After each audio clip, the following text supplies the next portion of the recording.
visit the lobby, go to the exit. Right before you hit the exit, you see on the side, it's actually made just for this event. That's It's right. made by a company called Happy Garage. They're based here in Cebu. The giant sculpture slash statue that's taking a selfie. And so it's pretty cool. Take a selfie with it. Okay? Yeah, I did. I did too. So yeah, make sure you do that. So now take a selfie. What else, David? I think those are all the questions I can think of. Yeah, me too. So we'll give you like a short break, like 5 minutes, and then we'll get started right away, guys. That's right. There's some All right. coffee, I think there's we're ready. tea outside. Grab a cup. Use that exit right there, and you can get some. There's water at your tables, or grab a bottle outside as well. Thanks. All right.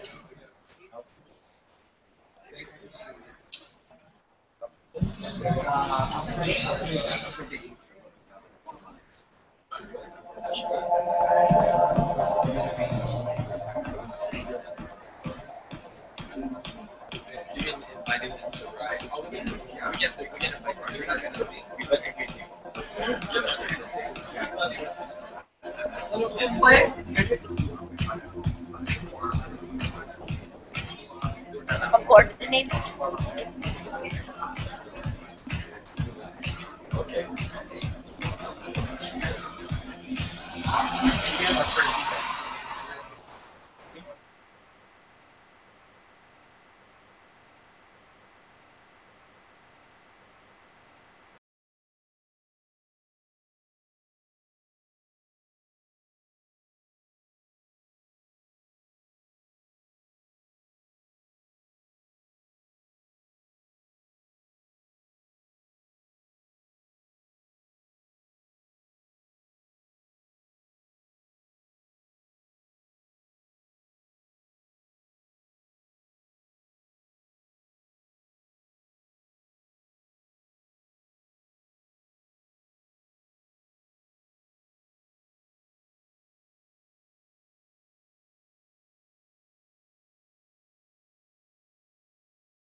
Ay, ito klaseng ng week. Live ba yan eh?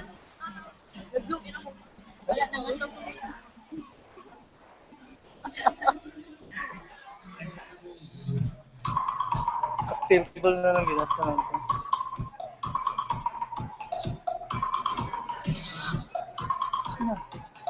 People.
Hey guys, we're gonna kick it off here really soon. So if you have friends who are still upstairs or possibly on the mock time breaks, tell them to hurry it up.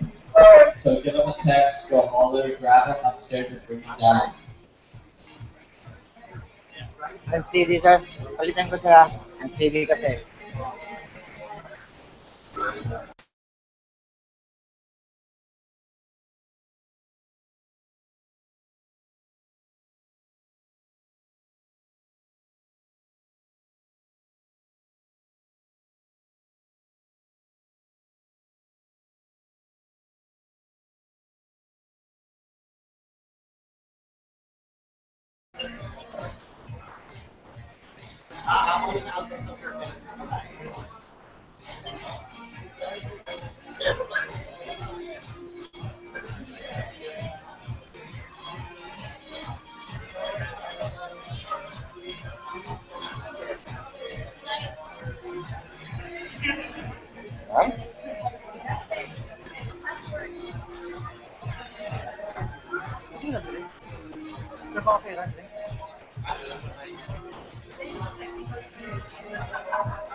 Sorry to bother you.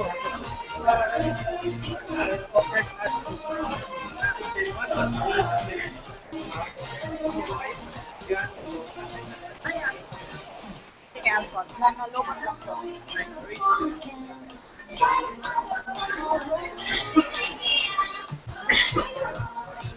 Sa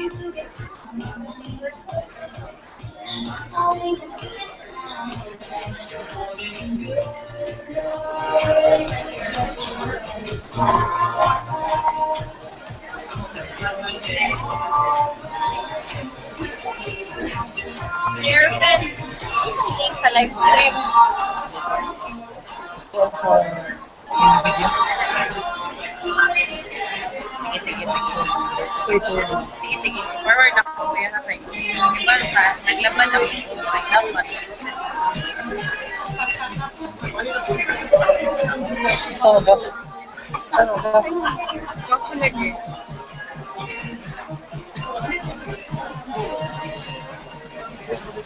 Hello.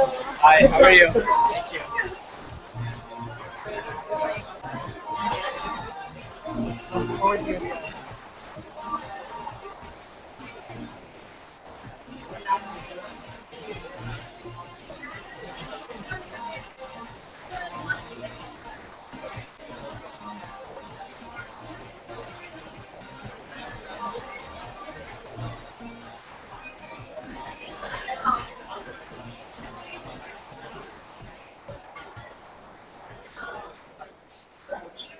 Saan naka-connect? Hi, Dulce, how are you? I'm great. I'm good, I'm good. You doing live stream? Yo, wag master. As unsa kong Gini. kuan na Nakay kwan? Do we have the live thing? Ikaw pa saan kung i-forward yan? Facebook na lang. Really? Ano Facebook?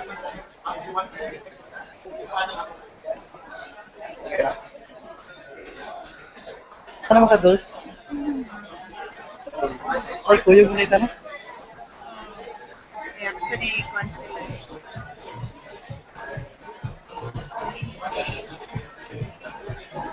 Para good. Para okay na ko.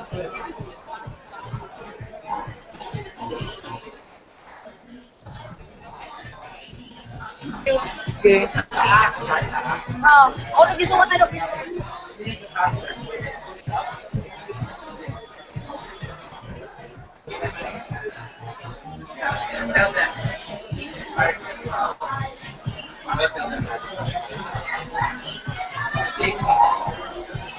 You kept it out.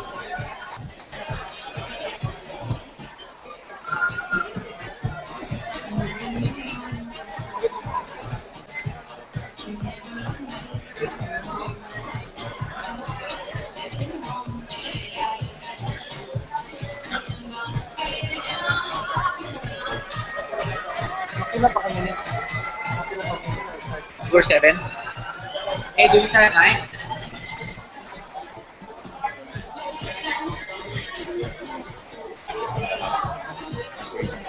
Oh. How? You know this. Ah, 500 salat? Okay. Both? Wala? Yeah. Ulit.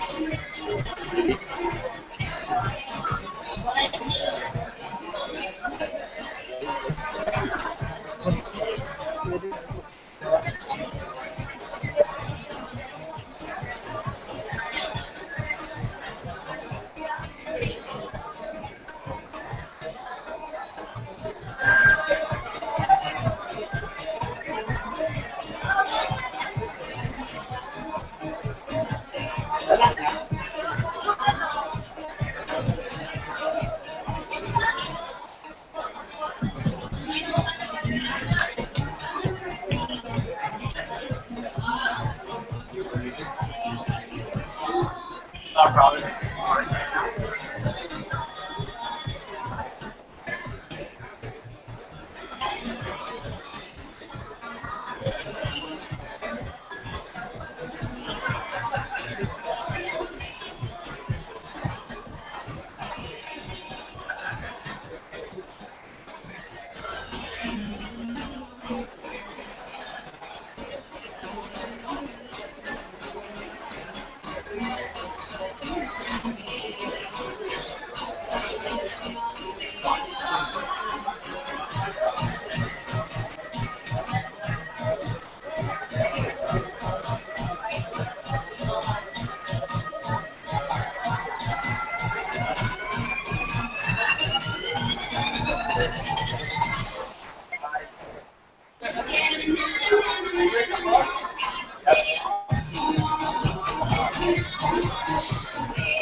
Table one.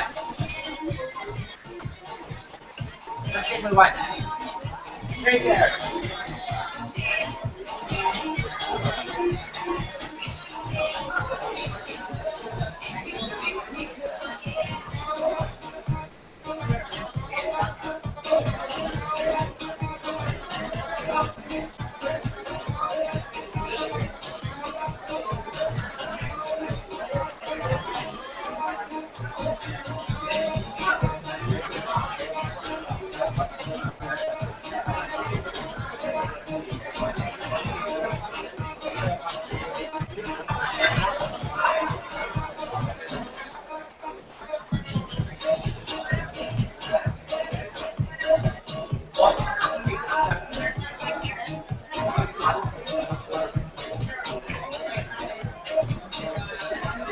Can I plug in? Can I borrow your USB? Charging you. My battery pack is dead.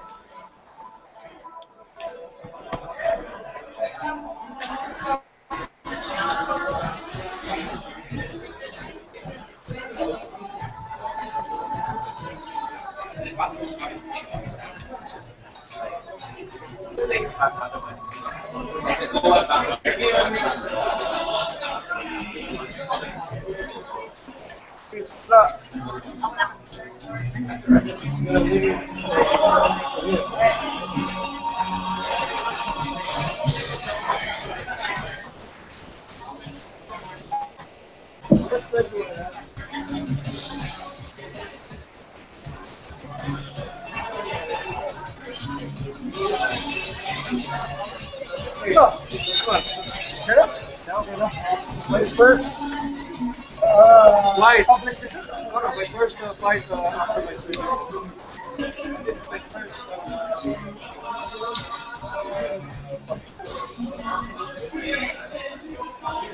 Social media, sir.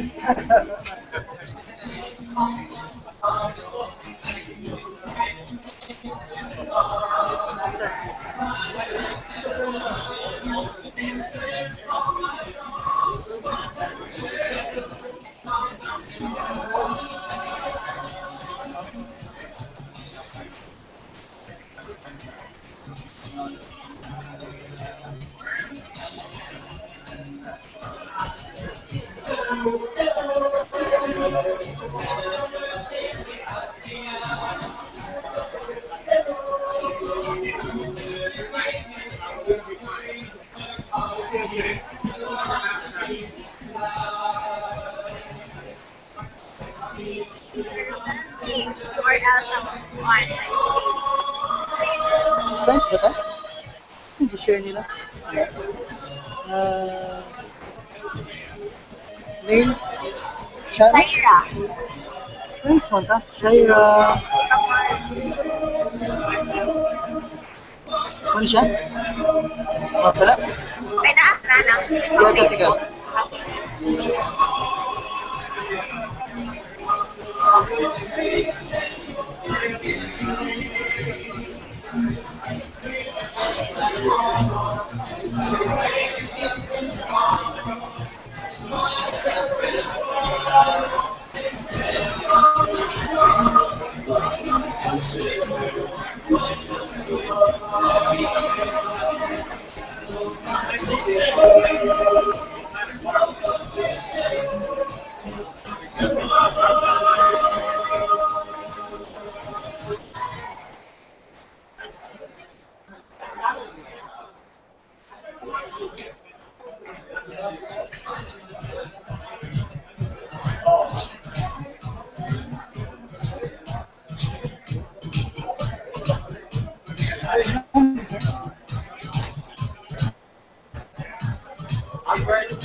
Kaya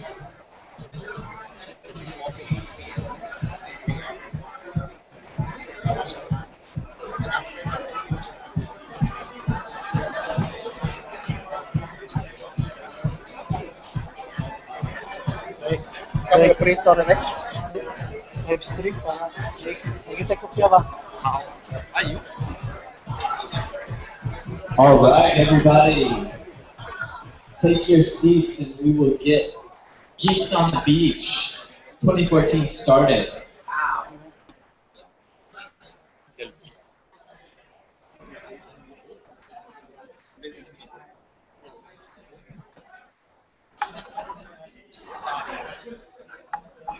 Well, let me be the first to officially welcome you all to Geeks on the Beach 2014.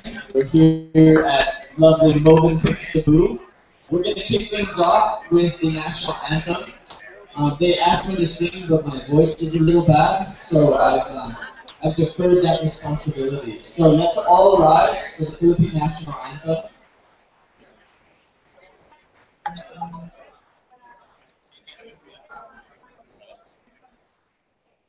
Thank you.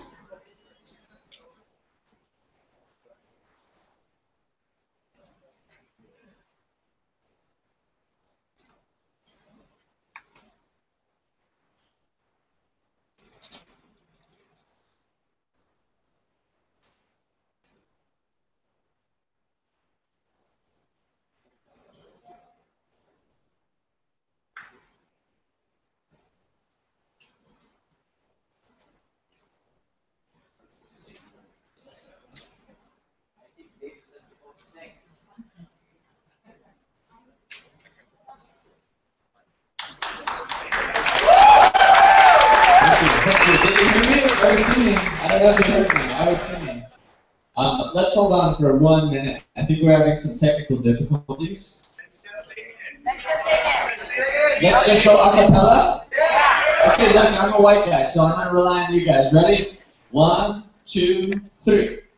Ayang maging perlas ng silangan, alam ng puso, sa dibdib mo'y buhay, lupang hirap, luyan ka ng makitig, sa manlulupi, di ka pasisihin, sa dagat at bundok, sa simoy at sa langit mong buhaw, may ilagang tulad, awit sa paglayang minamahal, ang islap ng pag-awat, mo'y tagumpay na nag-iinig, ang bituin at araw niya kailan ang may magdidilim, lupa na araw at ipagsinta, muray langit sa piling mo.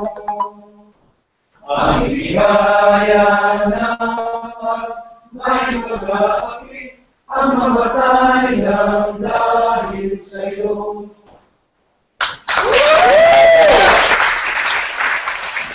I think that was better than the video, to be honest. Great job, guys. You can take your seats.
Wow. Wow.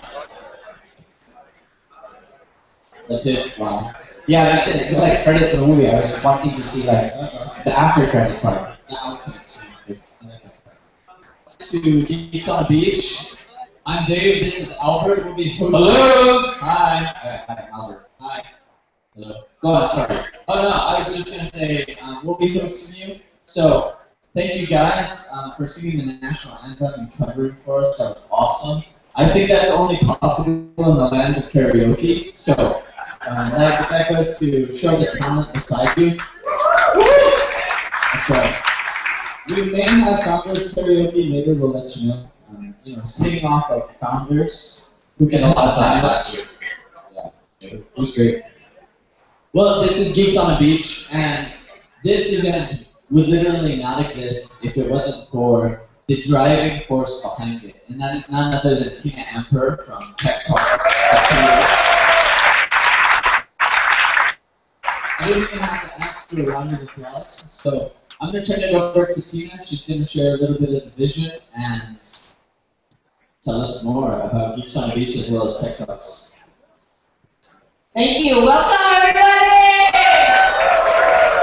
How's everybody doing? Wait, I'm going to do what you did last week. Good morning! Good morning! You guys ready? Yes! So excited. I'm very excited. Thank you guys for coming. We are fully packed today. We are double and triple sold. Thanks to all of you guys and your friends and our acclaimed Dave McClure for coming to join us, but we're very grateful. His flight is a little late, so but we'll make it work. We'll start. We'll make this happen. But this is our second year. Who was here last year? Woo! How was it last year? Awesome. And this year? Awesome. For those of you who came early, a little bit of background. So there's a lot more who are first timers here. First timers, please. Wow. And those who are local from Cebu and Manila and Philippines. And from outside the Philippines. That's a lot. Thank you guys. Last year it was about 50% outside this year. So we did Geeks on the Beach because we wanted to brag about the Philippines. Essentially what it was. We wanted to brag about the technical talent, the startup opportunities, the startup potential that we have, our awesome people, our wonderful hospitality. Of course, we want to hold an event at one of our crown jewels, the beach, right? So I'm sorry again, like I said last year, I'm sorry that I'm forcing you to work at the beach. So I hope you don't mind.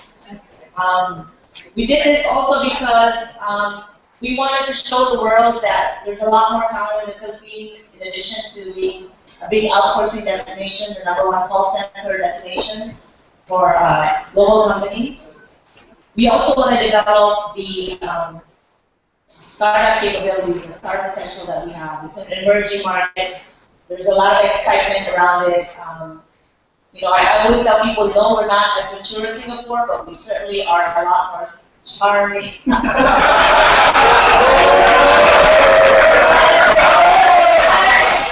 I tried to say a Filipino word, but lost in translation. I don't know. Happy go lucky. We're happy go lucky. We have 7,107 islands and more. And we're like at 5 o'clock, looking at the sun, like, oh, the sun is setting, sunset, let's go to the beach instead of working hard. Right? So that's what I was trying to say. Anyway, sorry about that. But thank you again for coming. I could not be here without the people behind me. You see my name, but I have a humongous team around me. And so I want to introduce them today. So our co-founders for TechTalks.ph. TechTalks.ph is the organization behind Geeks on the Beach. We are a nonprofit organization. We started in 2010. We created it as a way to get to know our community because although I'm born and raised in Cebu, I spent all of my work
motivation for Tina doing tech talks. Basically, I was born in Cebu. I've been working in Cebu for since I was young, and I think it's nice to be able to help develop a community that makes it easy for startups to survive. Because I'm also one of those startups, and also nice just to develop sort of like increase the number of software engineers we have in the local community. Because I think having more engineers, having more technical people helps us become more competitive globally. So, thank you. Thank you. And then the person behind all these event organization, my partner in crime, Doris Mungayan. I want to managing director for PR Works, please come up.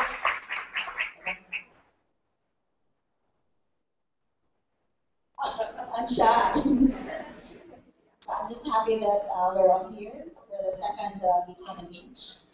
Thank you all. And the other co-founder for Tech Talks, Dave Overton. Hi. I'm really shy. No, Tech Talks is great, and I don't really want to talk about myself because I'm going to be talking for the next couple days. But I would just say that Tina, unbeknownst to probably most of you, she's one of the few Filipinos that, as an OFW, would have the crazy idea of coming back and giving back to her country. And for that, I really believe in what she's doing in this effort, because we need that invest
you guys are on.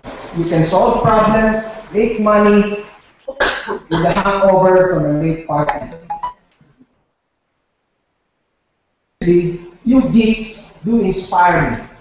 Stories of entrepreneurship, innovation, and disruption from this community makes a digital migrant like me young at heart. The fearlessness, the bias for action, the new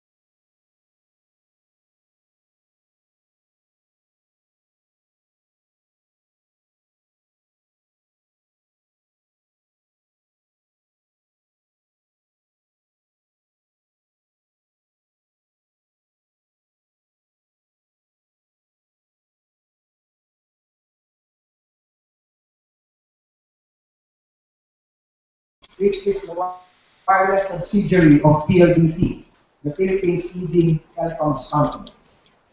But I'd like to introduce myself to you in a different way. I am Benji Fernandez. I'm an old school geek, and I'm part of this growing community of geeks. There was geek on a plane a month ago, and to the beach. I am part of the geeks in the building, or what we call geeks within corporate. Let me share with you some parts of my journey and hopefully be able to share some insights for the whole community on moving beyond ASEAN 2015. Being a geek is an outlook. While being your kind of geek is no match to mine, let me show you that one can be a geek, not just in a startup industry or community. Let me show you that there is life for a geek in big corporations too. I'm an engineer at heart. In several points in my life, I have been a corporate executive, investor, entrepreneur, and teacher. In my younger years, I was a supply management practitioner. Later, I realized what to do is building things, and I'm fortunate to have been good at this. As a side story, one of my passions is building retro bikes. I have some weird way I feel right at home with bikes from the 70s and the 80s. For me, riding something that we personally built, using parts that are older than most of you in this group, is a lot more satisfying than riding a built carbon fiber high-tech bike. That's my life behind bars. I am also a professor in the University of the Philippines, teaching innovation management in the MBA program. So, like any other professor, I would like to take the chance and share my learnings as a geek through practical lessons. Lesson 1. Take risks to build the future. You may be surprised, especially the millennials here, which is most of you white hairs and the balding ones. Smart started out as a very small startup, rolled up with a one-room office with a bunch of geeks solving a basic problem, communications. Back then, the late entrant in the mobile phone industry was a far third from our competition. Our system was still analog. But we challenged the current thinking at that time that mobile phones are for businessmen. Hence, a target of 10% penetration was already considered aggressive.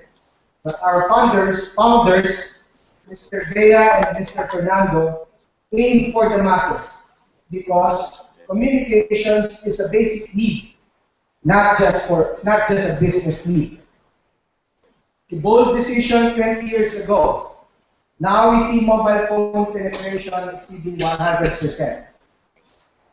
Then came my first taste of analog to digital migration, GSM. I had the unique experience of doing the negotiations and contract with the giant Nokia. You still remember them? Then a bold career shift to technical when the founders of Smart assigned me as a project manager for our JSM rollout. It was thrilling for a young engineer to be tasked with such a role, but it was also a bit scary. In the board meeting, I saw the big apprehension of the board of directors about switching to GSM at the time that the analog network was not yet fully depreciated. But the visionary Mr. Doyle said, it will cease being a telco. I learned how important it is to take risks, being bold, and investing in the future. The same lessons still ring true today. Handling that project was one of the turning points in my life. It's a real move to technology, the start of a geeky type of adventure. Lesson 2. It's about timing and learning along the way. I left Smart soon after it was acquired by PLDT. Together with Mr. Dea and Mr. Fernando, we started a company called Technology Support Services. Not a very imaginative name, but well, we did just what our name said. We provided solutions for businesses ranging from business process outsourcing, NFC technology, EMV smart cards, mobile gaming, online content, applications related to mobile and internet technologies. We even had a listed company at the Philippine Stock Exchange. That was 14 years ago. We probably were too ahead of our times. That's another lesson I learned. Timing is crucial, but equally important is filling up our knowledge bank as you take the journey. I'm sure some of the geeks know this already. Sometimes you win, sometimes you fail. But if you fail, fail fast and learn faster. Today, my early NFC experience is well used in my role as a director in the MVP Group and Ayala Consortium for the automated fare collection system. The experience in payments goes well with my role as COO of Smart Money and so on. Lesson 3. Technology can transform activities. I moved back to the PLDT Group as Managing Director of MediaQuest. This was another analog to digital transformation experience. Brainchild of our chairman, Mr. Manuel Pangilinan, at MediaQuest, we built Signal TV from spreadsheets to a real company, challenging analog cable with digital satellite, which saw the country's first nationwide HD broadcast. As CTO of TV5, we shifted from analog to an end-to-end digital workflow. It's getting clearer. Digital is changing industries. For me, I saw telco, now media, and other industries too. As the digital shift happens, I have seen new vendors, new partners, new players rise and challenge the incumbents. This is what requires geeks like you offering digital-enabled new solutions that have more features, are more efficient on the OpEx, and lighter on the CapEx. Lesson 4. As you get bigger, you will get a case of innovator's dilemma. After MediaQuest, I had another analog to digital transformation assignment. This time, the PLDT Group President, Mr. Paulie Nazareno, decided that radical innovations are better done outside the company. In this case, the decision to create and spin out a subsidiary to develop digital services. Less than 2 years ago, we built an innovation arm, spun it out from Smart and called it Voyager Innovations. You can actually find many geeks in the building within Voyager. Our chief geek, Mr. Alfred Law, is here with me, so you can talk to him later. As a professor, Voyager presented a perfect case study in the classic innovator's dilemma. The big successful telco seeing declining revenues and flattening subscriber base. Accepting the need to launch new digital services, but not having the time and energy to start something small again, as all the energy is focused on sustaining the core business. The management of our core telco has a very important responsibility, 80 billion pesos in revenues. This pales in comparison to a new business with a negative revenue in the next 2 years, or maybe 3 years, maybe 4. It is this weakness that frames the opportunity for you, for geeks like you. Will Voyager stop you? No.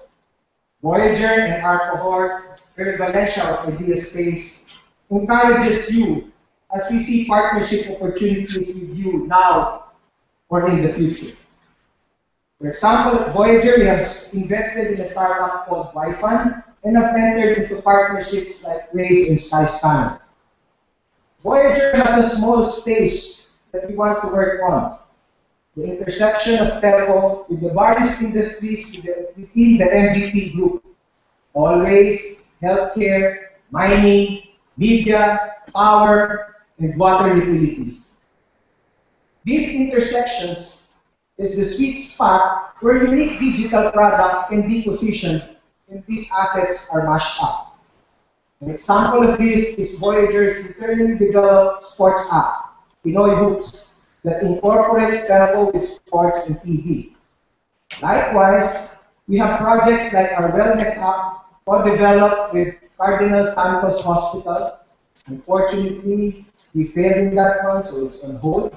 And an information system for health centers called Shine, which we are shifting to open source in partnership with Ateneo. The innovator's dilemma is the challenge that Voyager addresses for the telco. We look at a combination of healthy competition and beneficial cooperation. This is the same situation and opportunity that you geeks can look at. Lesson 5.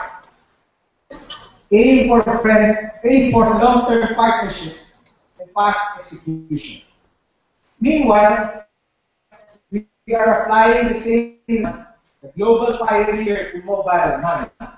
Launched in 2001 and operated as a horizontal to smart, several services powered by the Smart Money platform were developed to better serve Smart's growing subscriber base.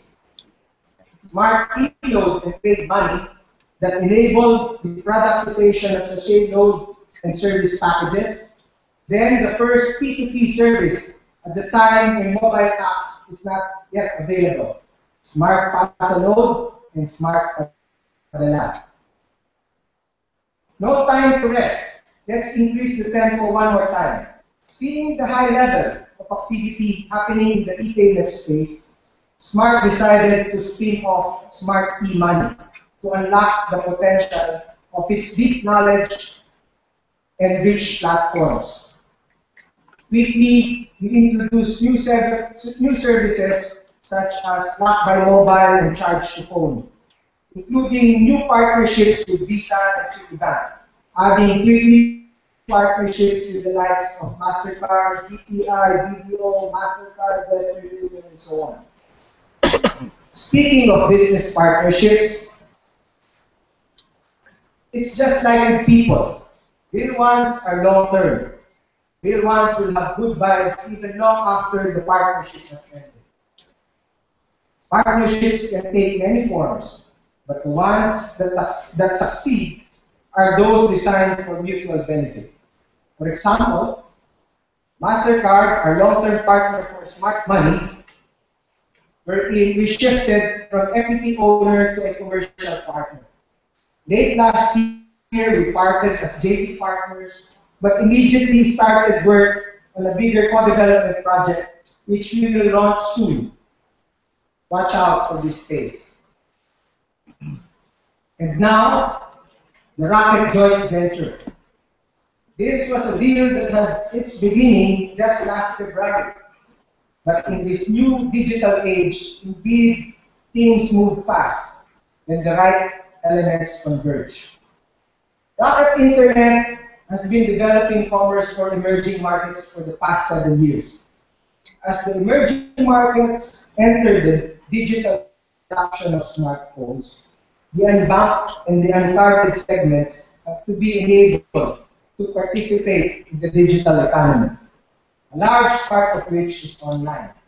Thus, the PLDT Rocket Partnership is a timely and a strategic alliance for digital inclusion and financial inclusion on a global scale. Last year saw Smart Money doing 200 billion worth of transactions. Pesos, not dollars. That's a lot of money, and that's just scratching the surface. Right now, e-commerce penetration in the Philippines is just 0.5%. It looks small, but if you flip it, that's a big opportunity for the geeks in this space. Our mobile payments for the unbanked and the uncarded is an enabler for you. Together, let's seize the opportunities that ASEAN 2015 offers. Lesson 6. Competition makes everyone get bigger, a lot faster. Here we are seeing a glimpse of the future of tech companies. And it goes beyond silos and island mentalities. More partnerships to enable more digital products based on value needs. Competition, in the new meaning of convergence, where synergies is not a forward or a backward integration, but an encompassing whole. And we will all be able to do this if we foster a healthy tech and business community, an environment that looks beyond petty rivalries, both inside and outside organizations. Some things we can do to prepare beyond ASEAN. The heart of progress in the community and the community and the people. Smart is actively supporting hackathons, meetups, boot camps, tech events, makerspace, skills upgrade are important. We also encourage startups and companies to share training programs and developer skills. This is something that we have started in Voyager, and we are now sharing with other companies. We are also exposing our APIs, and you can come to us if you want a test bed. For startups here, whatever stage you are in, there are now many opportunities for collaboration. In our group alone, Smart Money for payments, Voyager for digital solutions, SmartNet for APIs, and even our brands like Smart Grow for market runway. If you're early stage, there's idea space, which we are probably done so much in championing technopreneurship, especially outside the US this past few years. Other groups in government, business, conglomerates, and even startups are doing the same. And I'm glad that our DOST colleague is here to even boost this further. And beyond what we are already doing and what our colleagues in Idea Space are doing, we are looking at establishing a VC fund where invested companies not only get financial access, but other resources as well. APIs, big data, developers, test bed, etc. We have not been as good as we want to in this space the past 1.5 years. And we will definitely be changing our approach. In this digital economy, collaboration is key, but it is not simple collaboration. Again, this is competition. We're all our competitors, one way or another. In the end, we will all aim for a share of attention, share of time, share of wallet. Meanwhile, common benefits and interests can drive us to operate. It is the dynamic synergy of these two opposing interests, cooperation and competition, which fuels innovation, disruption, and progress. As entrepreneurs, we have to find that balance. Be a geek, wherever you are. people say that it's arguably the best time in many, many years to be a geek. Let me just say that it is always a good time to be one because we are the people who build and create opportunities. So I hope that each of you will seize the day and just start building whatever it is that you feel most passionate about. In closing, I leave you with the last Geeks on the Beach message. X. Nope. Bring your jacket because life's a beach. Thank you. Thank you, Benji. That was great. All right. I'm inspired to take a jacket. I also like the one with removed sunscreen. Thank you. Without further ado, I would like to transition and invite up none other than our representative from DOST and co-presenter, Sir Mon Ibrahim. Sir Mon has played such a vital role in the startup community, and he's going to share with us today just some insights that they have, some ideas about how to shape it and take it to the next level. Thank you, Mon. Morning. Here's who we say Mayong Buntag. Can you say that? In Imperial Manila, we say Magandang umaga.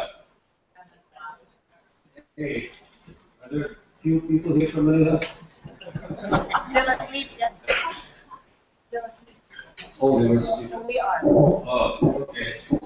Anyway, thank you, Tina, our Tech Talks partners for the invitation. I guess this is what you get if you actually financially support the event. Okay, they give you a keynote message, which is, and there's emphasis on the message because I don't have a PowerPoint presentation. Just a funny story for that. Wait a minute. Anyway, I'm supposed to be talking about ASEAN Economic Integration 2015. That's going to happen, whether we like it or not. That's going to happen next year. Okay, and the opportunities that it actually brings to you know, all the startups in the region. I'd like to highlight 5 things, but before I do that, and in behalf of the government, I'd like to welcome all of you, all the foreigners who are actually here today. Thank you for coming. This is going to be the second edition of Geeks on the Beach. Last year was awesome, but logistically it was a nightmare, okay?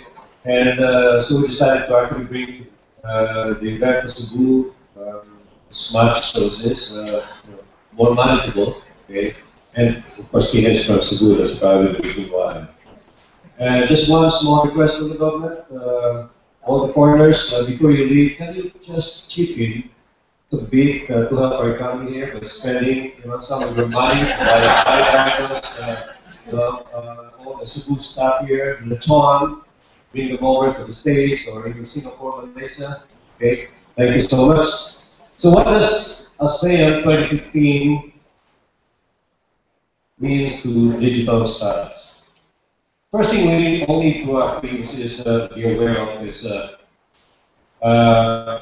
we have the ASEAN ICT Master Plan 2015. The World Bank study has indicated that the 10% investment in broadband network can raise economic growth by 1.38%. Other surveys have shown that an investment in ICT can actually boost economic growth by at least 3%.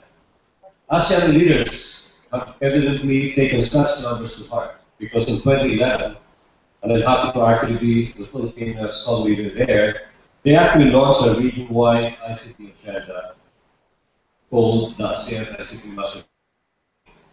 With the mantra, we're stronger, we are connected, the Blacks leader created the Master Plan 2015, which calls for extensive initiatives such as a broadband corridor connecting all the cities in the region, and the establishment of a regional internet exchange to boost connectivity. The declared goals include enhancing the quality of life for ASEAN citizens, gaining recognition for the black as a global ICT hub and contributing to ASEAN 2015 integration. It has been agreed that Malaysia is going to host the ASEAN Digital Content Exchange, and the Philippines will actually be the one taking the lead in ICT-enabled services. Number two, ASEAN is going to become the ninth largest global economy by 2020. The growth rates of individual ASEAN nations are something to write home about. From 2010 to 2020, ASEAN GDP growth is projected to reach 5%. That's comfortably north of Russia's 3.4%, and at par with Brazil's 5%. The region's increasing economic health is also apparent in the steady rise in disposable income levels, a factor that will almost certainly produce a correlated rise in digital usage. As the price of handsets continues to fall and mobile data plans become both cheaper and flexible, adoption of all things digital in the region will actually gain speed, in some places exponentially so. Third, the spread of free Wi-Fi is another game changer for the region. Free Wi-Fi is increasingly offered gratis in office shops, Singapore, Malaysia, even in Myanmar today, and even in Laos and Cambodia.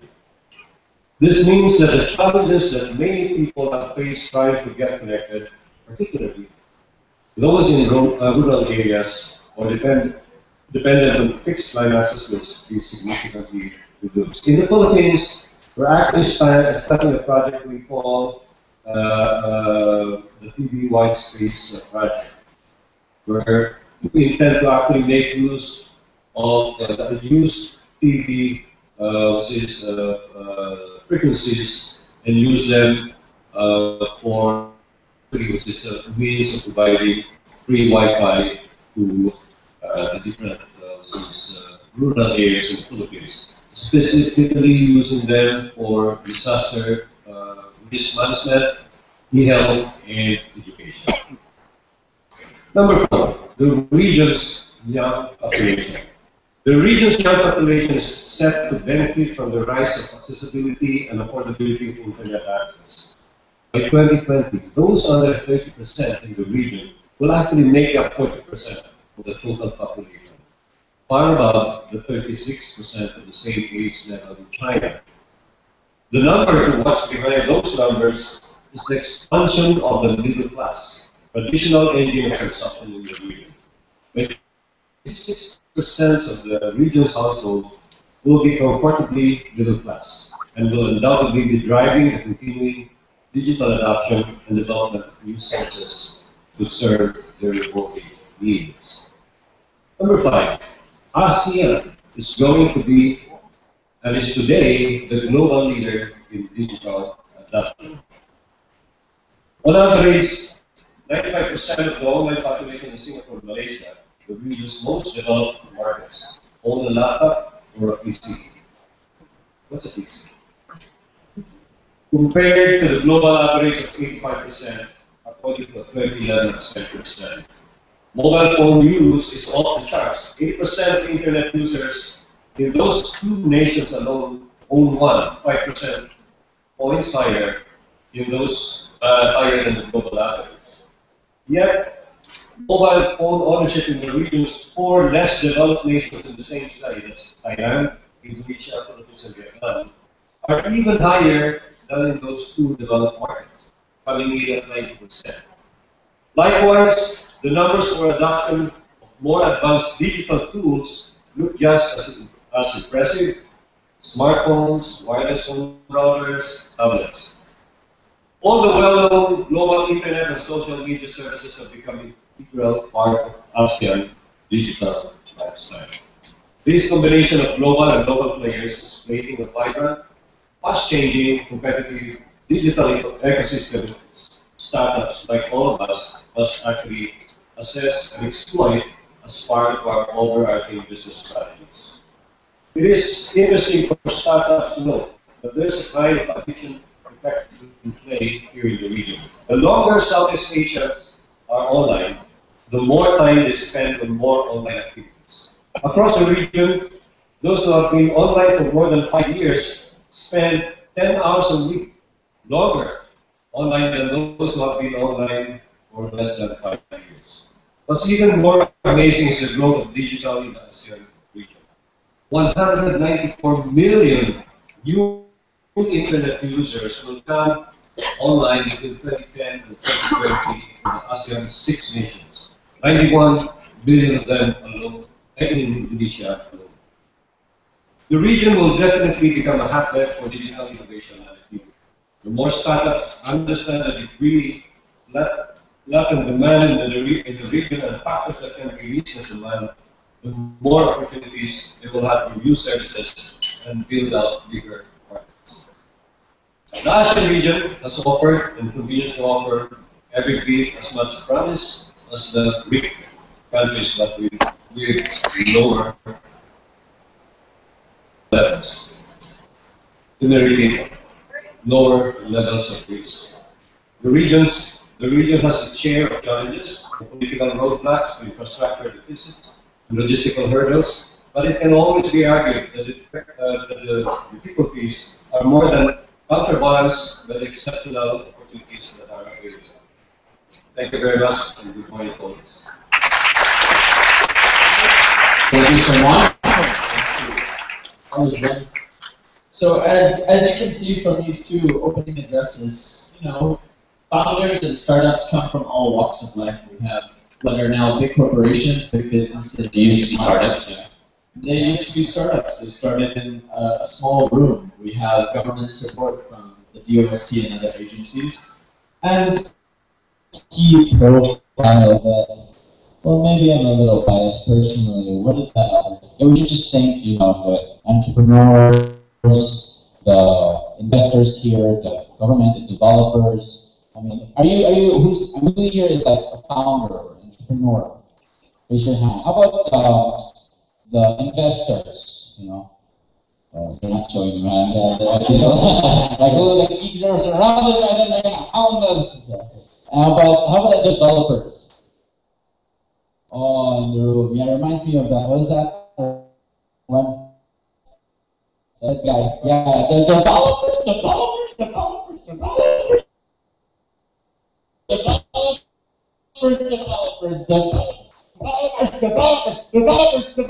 Woo! Wow, I tried so hard. Thank you so much. Wow, alright. Woo! Okay. I think you need to be really sweaty. That was the key. I'm wearing the right shirt though. I think you are. And so, anyways, we're going to be talking more about the state of startups. Yes. And we have a great speaker coming. Yep. None other than Earl Valencia, who I mentioned earlier. And he's wearing the dress code. That's right. Let's give it up for the geek on the beach, Earl Valencia from Idea Space. All right, come on down.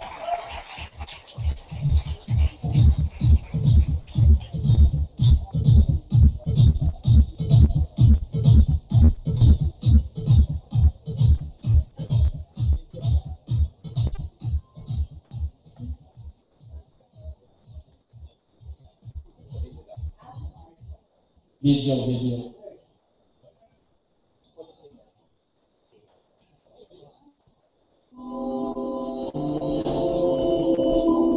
All of us have good ideas, but then few of us can execute them. And that is the big challenge. No matter who you are, no matter where you came from, if you are the best person to build your idea, then you could be the next Steve Jobs. It actually has a chance to change millions of people's lives. Greatness is all about doing something that matters to you and to other people. And doing it with the pureness of your heart. Not a lot of people, especially with very good ideas in science and technology, never get funded. Science and technology in the Philippines, what really surprised me is it's real to people. People innovate, people invent because it is needed. So just imagine if you can pilot something in the Philippines and really have the guts to go beyond the country, let me tell you, we can create products that can scale globally. the best entrepreneurs, honestly, the main trait is courage. Not a lot of us have the courage. But I think entrepreneurship is actually quite interesting because it blends your passion to what the world needs.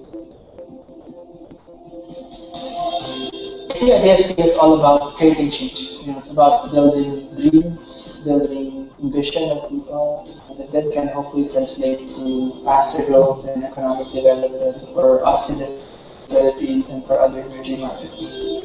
The objective of IDEA Space is to support science and technology ideas and to turn ideas into reality. We're basically helping technology startups bring their ideas, mentoring and funding to them, to any entrepreneurs who would like to pursue their ideas. If you do have the best ideas in the world, you should learn. Our incubation program is to hopefully select the best ideas in the Philippines and other emerging countries. We go all around the country to find the next big idea and really find the next set of homegrown technopreneurs that can change the world. We really do it through a call for applications like a national competition, international competition. Competitions bring the best in people, but then the best thing about competition is it levels the playing field. We get around 50 people, and what we do is we really talk to each one. We really want to get a feel of how serious they are to solve the problem that we're talking about. I actually am an advocate of creating friction in the team because when they have friction, they learn how to resolve things. As a startup, you have to have the best team. You have to get the best people to be on board. You want to have a very strong anchor, and your anchor will be your teammates. Your goals are never defined by other people, but just by yourself.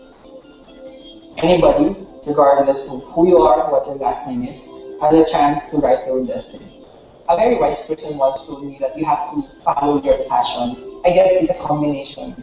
Doing your passion and doing something that's really of value to people. What I really want is that people all around the world would think of the Filipino and the Philippines as a country where great innovators live. Okay. Are we a country where great innovators live? Yes.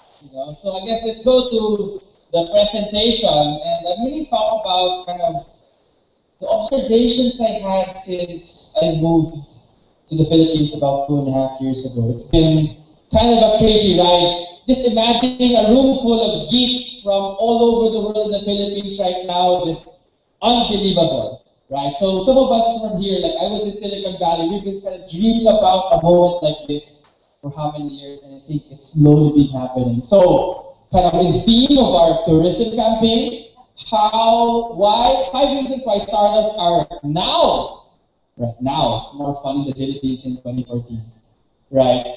So I guess really quick, you already know about Idea Space. We started in 2012.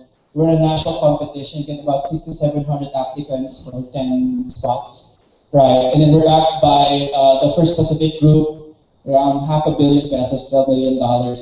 And then our group is around 3 to 4% of the GDP of the Philippines as my funder. But interesting enough, how we structured Idea Space, that we're a non-profit venture fund. All the profits of the fund goes back to fund more companies. So that's something pretty radical. Even my friends in Silicon Valley thought I was crazy, right? Why would I leave Silicon Valley to create a non-profit venture fund? Crazy, right? But I convinced people to give me money to do it, so that's the awesome part, right? So again, I moved back 12 years. I was in the US. I was an aerospace engineer, building satellites, rockets, all these things. Right, I went to Stanford for business school. I was at the headquarters of Cisco, right, in the incubation team. My goal there in Cisco was to create the next $1 billion company. George is just smiling. This is true, right? My task in Cisco was to create the next $1 billion company for Cisco in the world of unlimited bandwidth. Is the Philippines unlimited bandwidth? No, right? So I said it's very different.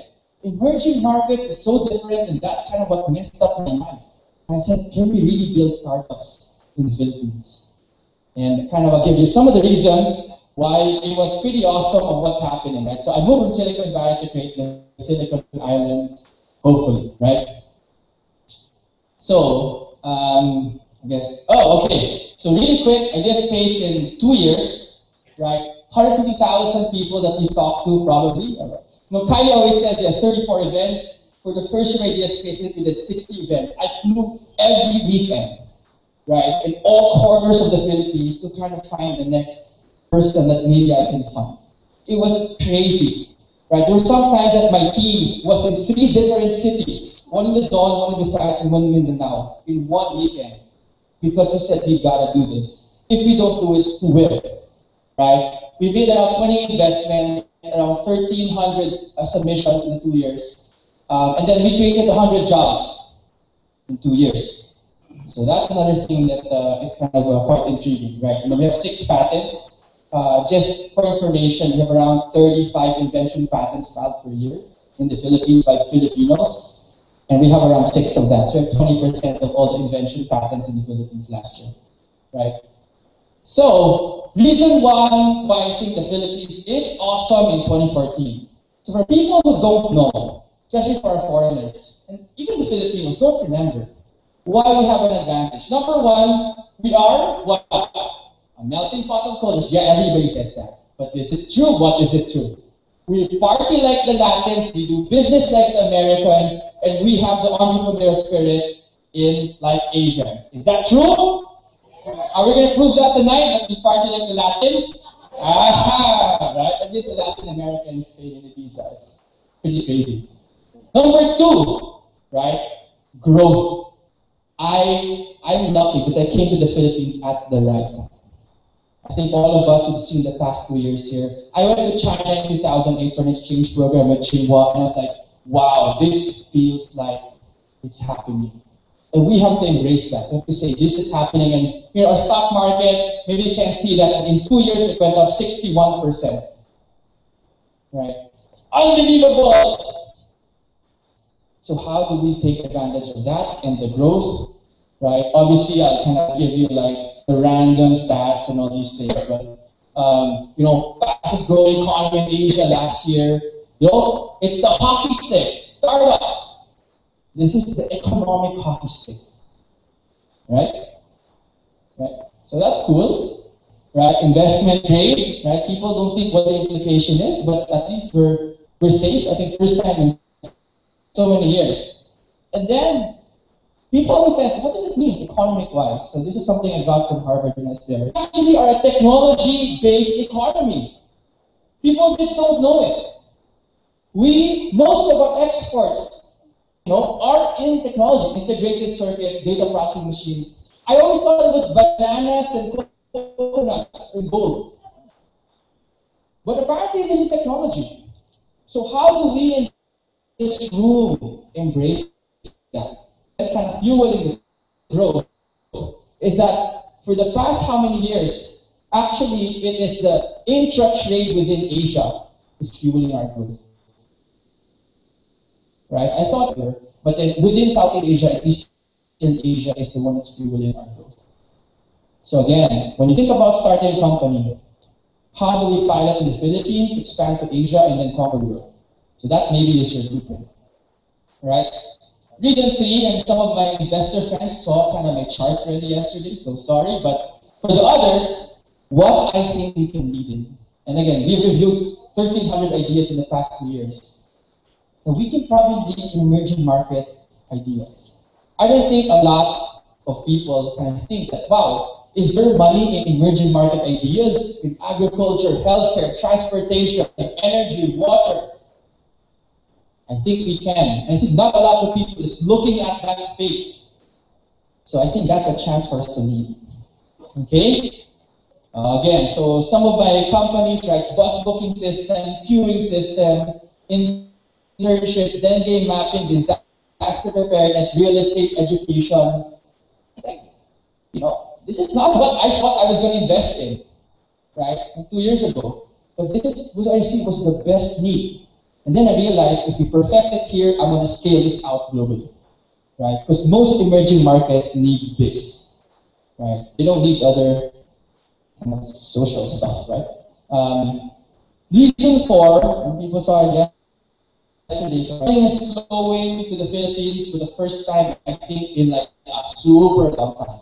So everything in red only happened, honestly, guys. So all the geeks here are the first-time people who are startups. You just have to say thank you because I think for the first time in history, there is a funding path for you. From R&D to idea, to market, to scaling, to expansion. All of this just happened in the past 2.5 years, guys. Only in the past 2.5 years. You know, I was the Philippine Entrepreneurship President in Silicon Valley. What if we had this? What if? And this is happening today. Right? So you have no excuse. You can't say, no money, no funding, no. It is real, it's here, and people actually are even filling the gap from the US, from Australia, from Japan. And the Koichi series like Japanese money to the Philippines, that is good, right? And then even other people, angel groups, it is happening. Right? So there's no reason. And then this is kind of my pseudo last slide, right? Last slides. The ecosystem is healthy. What does it mean? Right? Geeks in the plane, I know Dave's gonna come, Geeks on the beach. We had like a CTO grind, Founder Institute, Google, Angel Hack, all these things are happening, which did not exist 2 years ago. Did not exist 2 years ago, so we're lucky. I think this is also happening all across Southeast Asia, right? I know in Thailand, Singapore, etc. So this is awesome. So, what does it mean? Right? This is what we told all our bosses will be doing today. Yes, you know, geek, we're gonna do scientific experiments. We're gonna, do develop code and all this stuff. But I think in our culture, this is what we want, right? In the end, we want to create something awesome. I think we create something awesome here in the Philippines. I think we can do it while having fun. Thanks so much, guys. I'll see you later.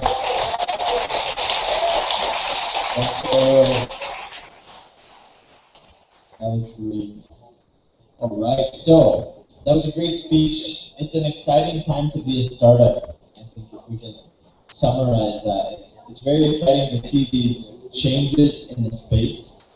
So we want to give a short intro to our next speaker, and that is none other than Manette Navarrete. She's the president at Kickstart Ventures, which is a Globe Telecom company. They were launched in March 2012 to help support and develop a dynamic community of technopreneurs in the Philippines. It's committed to building innovative businesses in cooperation with like-minded individuals and organizations by providing funding, mentorship, and education. So they also had our welcome drinks last night, which was a lot of fun. And she told me this morning that she's actually changed up her deck. So I'm very excited. So let's put our hands together for Manette. Hi, Mark. So yes, Dave says I changed my deck out this morning. We'll see if this works. If you don't like it, it's only 15 minutes of your life.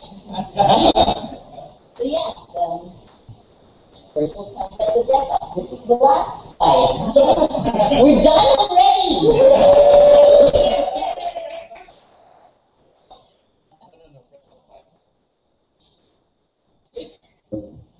Okay, just so, I guess, like 15 minutes are running, so we're going to get started. Kickstart Ventures, they usually start with an introduction. Most of you will know us as, okay, I work on Mac, so I changed the font. I do not use this font.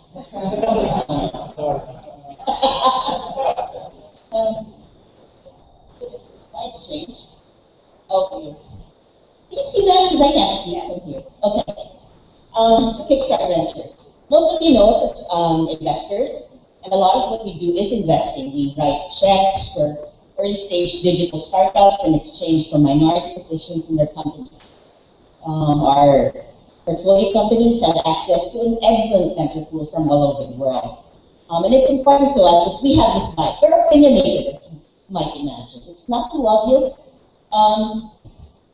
We have lots of friends in the academe and in the consulting trade, but we believe that we like people who have walked the walk before they can credibly talk the talk. So the mentors that we get, they are practitioners. They're not consultants. We do have consulting friends, and they come and they talk. Scott Anthony was in our second Kickstart Startup Mixer, but we sort of understand how each of us works. Market access, one of the most helpful things that we do is make introductions to corporations. Last Monday, the Ayala Group held its Innovation Summit, and a bunch of startup founders, some of them in this room, met and pitched to and had lunch with the CEOs, the COOs, the CFOs, business unit heads of pretty much all the Ayala companies. So maybe there were about 200 suits in that room, but it was a pretty good collection of suits. The aggregate market cap was about 22 billion US dollars, so about twice that of Singapore Air. And the Ayala Corp accounts for 9% of the Philippine Stock Exchange. I think all the founders walked away with a potential deal or two, but we'll see how that goes. Okay, what we've done. I won't read it because you can read faster, but basically, you can see close to $2 million in about 18 portfolio companies, 49 different founders, 337 jobs at the end of last July, over 500,000 users from those different companies. A third of our portfolio companies have actually gone on to get subsequent funding from 40 third-party investors. Great names, and I know some of them are here. So names like Midgar Networks, and I saw that at Raid the Fridge last night. 500 startups. I saw Kylie walking out probably to get a coffee. Oh, there you are. Hi, Kylie. 500 Y Combinator. So Paul Graham is not in this room tonight. We'll see whether Tina can get him over at some point. IMJ Investment Partners, Richie-san, and Yasu. So it's quite a good start. We've raised nearly more than 4 times the actual amount that we've invested in all our startups. And a couple more deals are closing in the coming weeks, so we're pretty excited. It's a good start.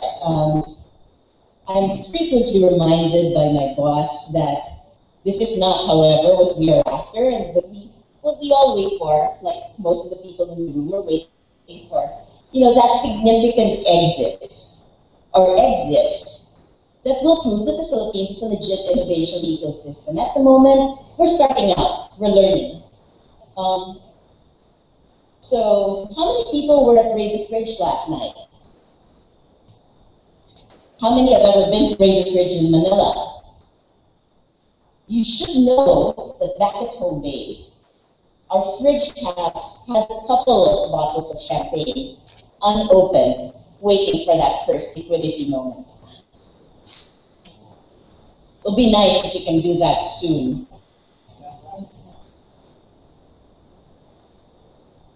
Maybe I'll just wave my hand. Okay. But it isn't all it isn't all investing on one side in portfolio management or funding the beer on the other side. We think there is a lot of heavy lifting to be done to build the ecosystem. We've got to become a functional innovation ecosystem. And to get to that champagne, to our profit moment, we put in the work alongside everyone else in the community. We invest about 40% of our time in structured mentoring. You will never be able to get a meeting with me on a Wednesday, because that is when we do the checkpoints with the earlier stage companies. We spend another 10% of our time mentoring on demand, and that can be 2 a.m. exchanges with founders who are in distress, and that happens a lot in this space. We use about 2% of our tiny budget in community events. Stuff like Raid the Fridge, Kickstart Startup Mixers. We think it's important. We spend a good deal of our energies in our relationships, building bridges between startups and corporations and investors. We want that we do what we do because we are after a financial return. That in turn gives the corporations and the investors the confidence that the startups that we introduce to them are good business friends. They are not nice to do. They're not charity cases. We believe these guys have the potential to do well.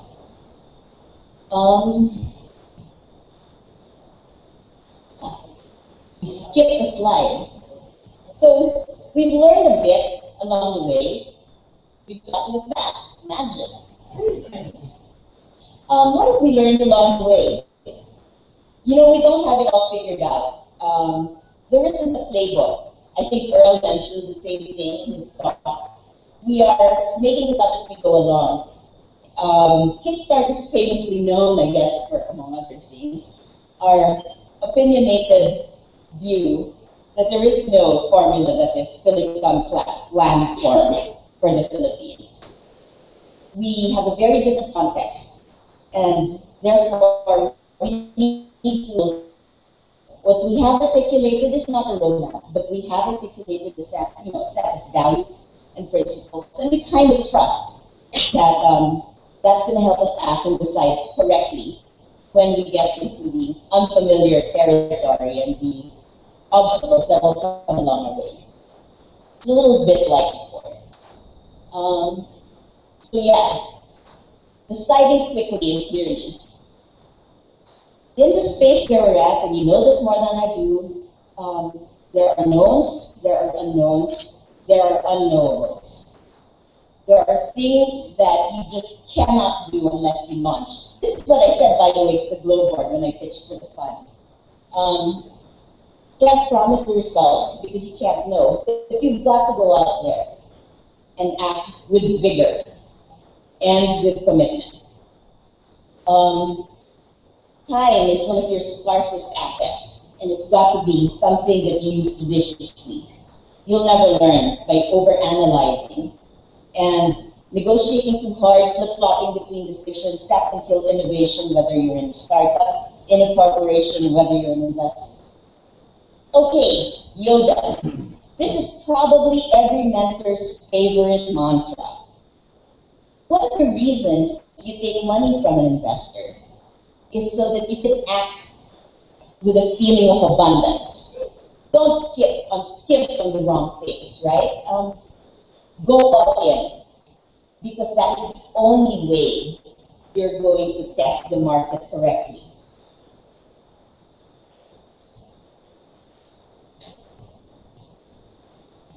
Embrace diversity. Diversity is your friend. People who think or act different are an essential element to success. Unless, I guess, you are a synchronized swimming team or a cheerleading squad. Okay, in the universe that the first Star Wars was shown, Leia finds out that Han Solo is a potential love interest. Later on, she finds out he isn't actually a potential love interest. But you know, why is diversity important? Diversity is important because we do not know everything. We shouldn't pretend that.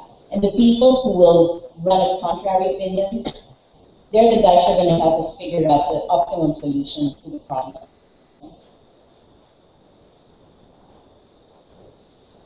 I'm not different as I try and stretch it. But I am amazed at how different and how diverse the crowd is at the events that we run, whether it's Raid the Fridge or conversations at Kickstart.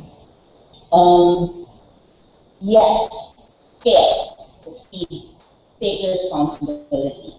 One of the biggest disservices that the movie The Social Network does to startups is portray them as, guys in hoodies drinking beer, doing only fun things. It is not every day that I wake up and I know I'm going to do what I do. But it is hardly frivolous. And those of you who are in startups know that a lot of hard work and discipline and rigor is involved. It's important to keep this in mind because one of the frequently asked questions when we make introductions to corporations that we want to do a deal with, or to investors who you want to write a check for you, is to run the whole course. Can they go the distance? Can they make this $100 million company? And while it is good to be thinking of the fun and enjoying ourselves, it's equally important that we contribute to the maturation of the ecosystem.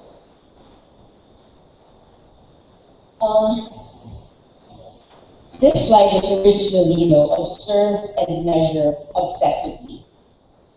We quantify as much as we can because, frankly, it gives us a little comfort that we're doing the discipline, but it also helps us to see with a clearer eye.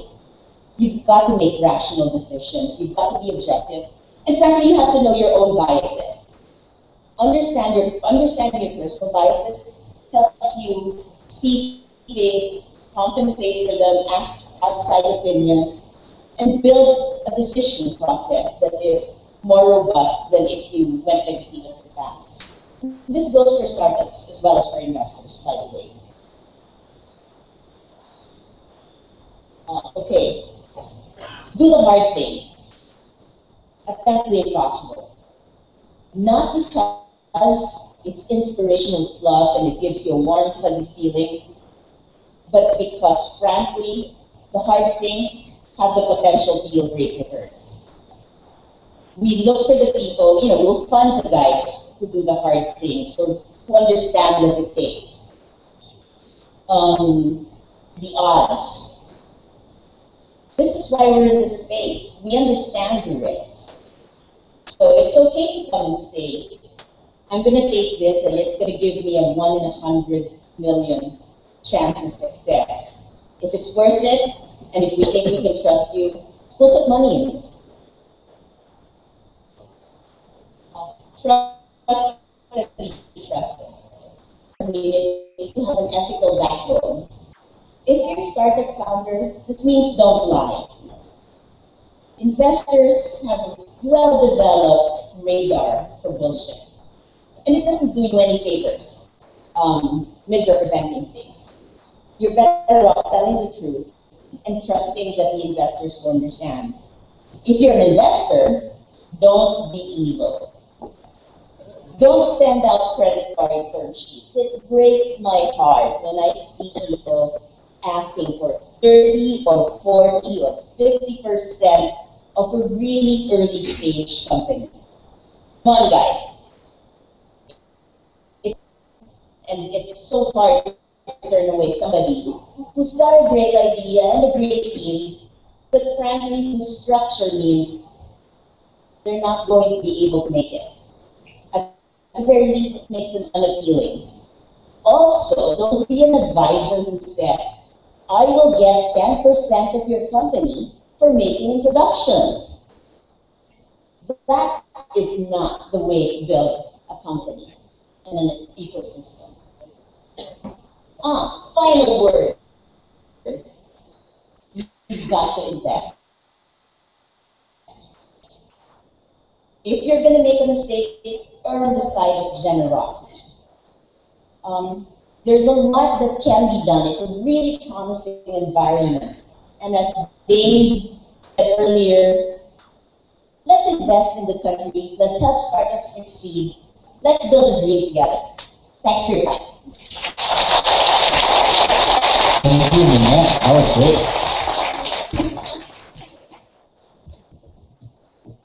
So we are going to go into our first panel. We're just going to dive into this. And let me call our first introductory speaker for our panel. This is about global versus ASEAN, which is like Southeast Asian nations. Boy Guy, the founder of World Startup Report. All right. Hello, my name is Boe, the founder of the World Startup Report. And to many of you, I'm that crazy guy, 29 countries and 36 cities last year, to see what the hell is going on in the world. So, it's actually very interesting. As I went to different places, I realized, startups, they really come in all shapes and forms. And they're sort of changed by the environment. Some of them are economical, like if you go to Nepal, 16 hours of electricity a day. So first startups a little bit different from here. Some of it, if you take a look at China, and when they have this coupon rush, there were like 6,000 coupon companies at the same time. So the way they do startup, the way they have competition is very different. Some of it is due to historical reasons. if you take a look at Silicon Valley, they have over 50 years of experience doing startups. So the way they think, they develop, the way they believe in themselves is also very, very different. And some of it is geographical. Like if you take the case of Israel, so they have like I'm going to build a global startup from day one. So what's the Asian or Asian startups like in comparison to the rest of the world? Actually, you know, more than just that, what's the Asian startup like against the rest of like these countries like China or India? That's actually something I'm really interested in as well. And actually, even more than that, even within this Asian pack, what are the different countries? How are they different? How are they similar? So to answer these questions, we have an amazing panel today, and to host this panel, I want to introduce our hosts, Gwendolyn, Regina, and everybody. So Gwen is an absolute rock star in the Southeast Asian community. She has sold her company SGE to a publication called Tech in Asia. You guys know Tech in Asia? You guys want to get onto Tech in Asia? Be friends with her. All right, Regina, please take it over. I kind of expected a little bit more about startup report, evaluations and all. No? Okay. So we leave the job to the panelists, right? Okay, so this panel debate is very interesting because we are in Asia, but at the same time it's always about growing a company, scaling a company. So today we have 5 panelists, it's quite a large panel, who have different expertise in different markets and also mobile versus internet. So just now someone talked about how from 2010 to 2020 there's going to be 190 new internet users. So all of us are in the internet space, and so we'll get to that, to the topics in terms of tips and experiences from their own experiences from growing the companies, as well as from the investment portfolio. So can I get everyone up here, panelists? Where's everyone? And So Edith Young, the founder of Red Ventures, she's also the vice president at Dolphin Browser. We also have Mohan Delani, co-founder and director at E27 Singapore. Richard Min, Fashion Technology Accelerator, Seoul, South Korea. Earl Valencia, Idea Space Foundation, Philippines. Round of applause, please.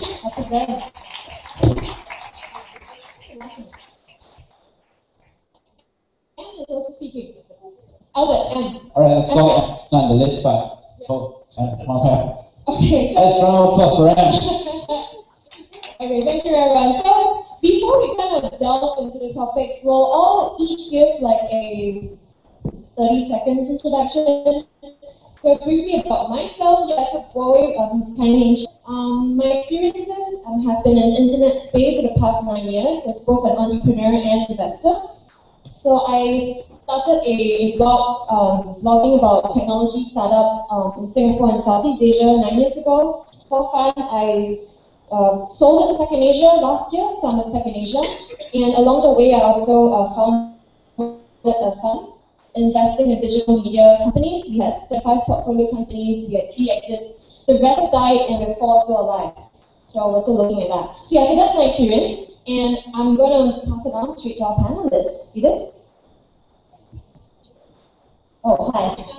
My name is Edith Young. I come from San Francisco a couple of days ago. And thank you, Tina and Bowen, for hosting us. We're very, very excited to be here. So I spent my time between Dolphin. Dolphin is a mobile browser. We just hit 100 million install early this year. Still growing. Very interested in learning more about ASEAN.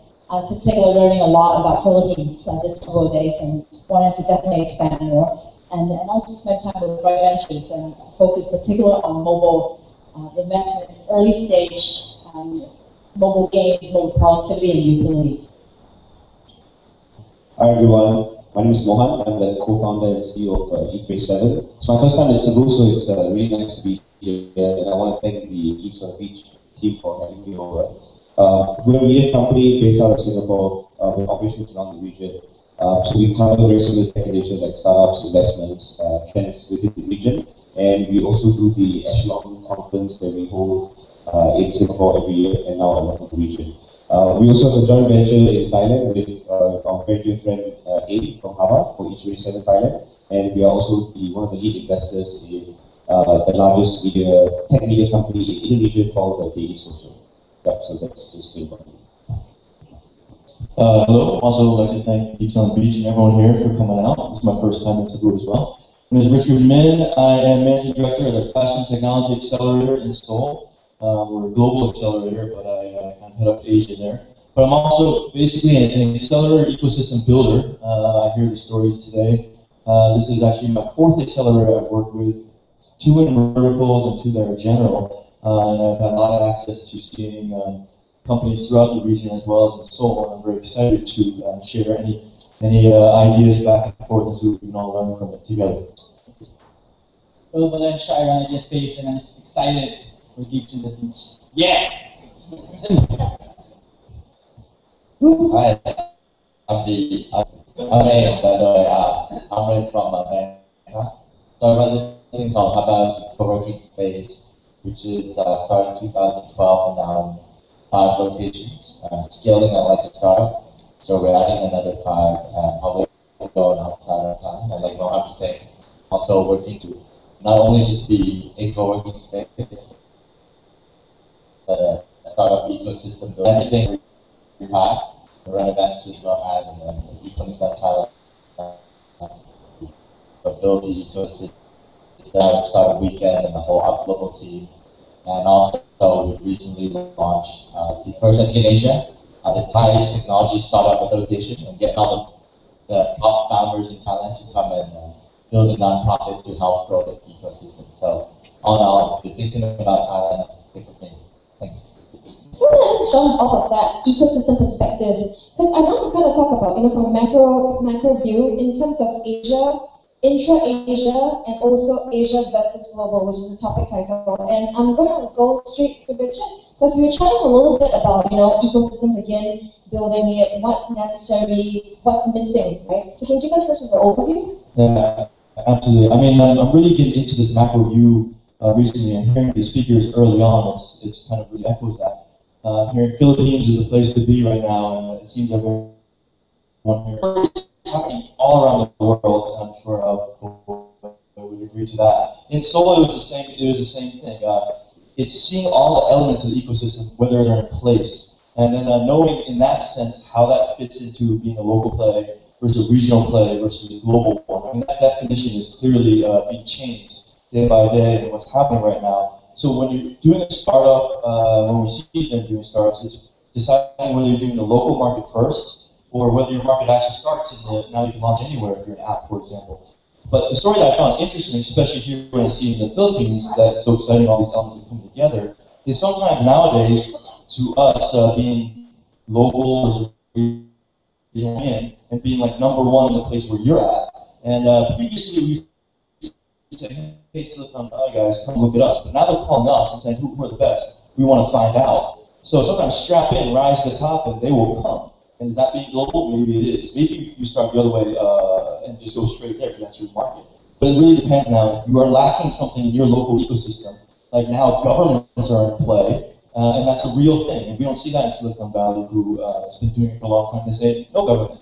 But here, it's in play, and if you don't take advantage of that, or then you really, and if you don't have them, there are no borders anymore, so your global play might be grabbing them out of Philippines, grabbing them out of Australia or Korea or the US. And that play is something that I think is very interesting, and be happy to discuss and hear more and learn.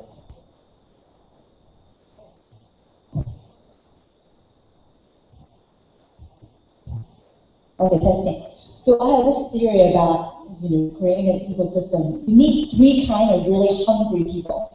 And I think for a long time that Silicon Valley had that kind of people, which is really, really hungry entrepreneur and really hungry investors. And today, for this last couple of days, I think that we're starting to see a lot of hungry people in the Philippines as well. But one of the reasons why I'm excited to be here, because I think more and more there's a lot more hungry people in terms of customers in Southeast Asia compared to the US. People in the States, I think, is just too much to eat. I don't think they're as hungry compared to here anymore. And in many ways, I think the strongest growth, particular focus on mobile, is definitely happening in the emerging countries like Southeast Asia, Africa, Latin America. And I think that for here, that's why I'm actually really, really excited. Even though it's still very, very early stage, but it seems like once you have these three different kind of hungry people, then more investors and more entrepreneurs will want to grow and prosper here. And I actually agree with that. And just to add to both Richard's and David's points, one of the features that in Thailand that we have for the Tech Startup Association is that we have a lot of interesting startups and a lot of potential investors. But one of the things that makes investors excited about Thailand is the massive amount of deal flow that is coming. What we've seen is that there's so much focus on Thailand that there's not enough awesome founders that are ready to capture, the Series A. It's like founder startups, Kylie comes in and invested in 7 out of 50 portfolio companies in the region, all Thais, and then it's like, who's the next guys? So one of the things we're trying to do is get more people to help us build startups, whether that's getting local accelerators, doing better jobs that they're incubating, but also get more people to be involved in grooming those talents, whether those are angel investor groups and programs that we try to bring in. Actually, so the hypothesis has always been that in Asia the government has a heavy hand, whereas in the US they don't. But contrary to popular belief, if you watch this Steve Blank video of a lecture that he did in Google on how they started because of the government and the universities and the research labs pumping a lot of money to innovation back then during the military stage. And that was actually really how Silicon Valley got started. So I think within this vision, the university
Right. Because people care about building a certain community, either in their pocket, their region, or whatnot. And I hope that that's a challenge some of you guys take. There's not go do it, right? Because we might actually inspire another entrepreneur to kind of be in our deal flow that we haven't seen before, right?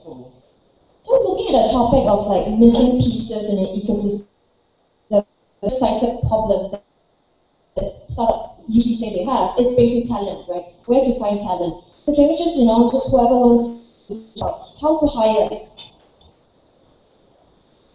Anyone can start. We 5 people here. Well, I'll give you an experience, right? Because I came in here too, is that I'm going to hire like everyone. Actually, I hired my first 2 months in the Philippines, the number one engineering exam in the Philippines, right? But then at the end of the day, what I realized was that, yeah, you know what, I probably like won't get them right away, but then I needed to spend a lot of time for the first 2 to 3 months. So, you know, people always say, you know, there's abundance of talent, or some of the people say there's too much lack of talent. At the end of the day, you can have government, right? Even actually in the US, some especially 2 months, someone kind of just getting used to it, to be more productive. The challenge for some of the guys here is that how can you get somebody, regardless of, you know, well, basic skills, developer or whatever, or business development guy, but then you have to spend the time to build your capability. And unfortunately, that's kind of what it is. And I don't know, I think maybe other emerging Asian countries. So are you talking about you hiring and then kind of spending 2 months training them? Yeah, or that. So I've noticed a lot of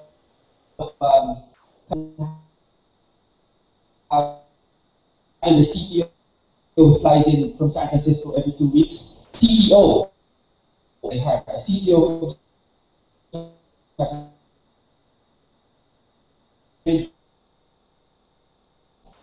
last years. So yes, I also spent the last 2 months in Vietnam, and so they're telling me to hire, I should just go look at the Western companies who have trained people and then try to poach them. I'm like, it's not good for the companies who have trained, right? Well, I mean, I guess one example is Uzu and Kelly, one of our guys here that runs one of the biggest Ruby shops in Southeast Asia, based out of Bangkok, building products for companies. But it's,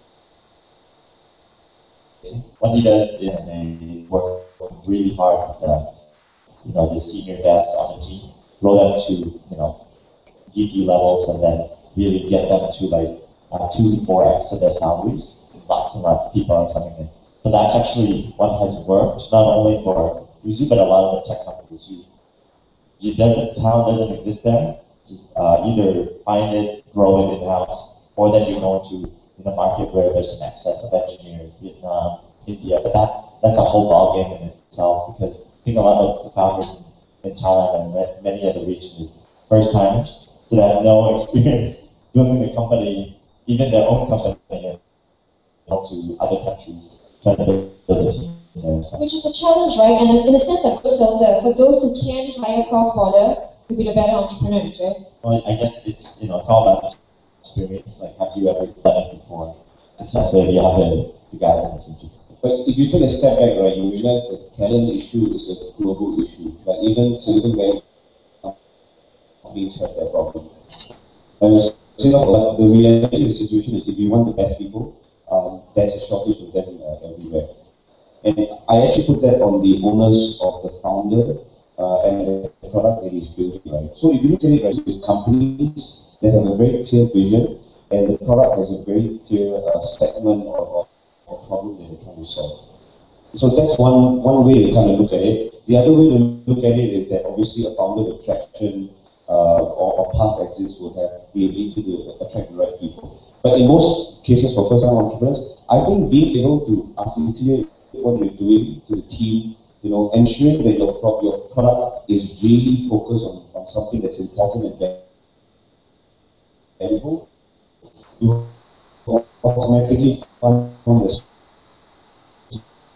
smart talented people who work on you. And like clear example would be, Carousel in Singapore.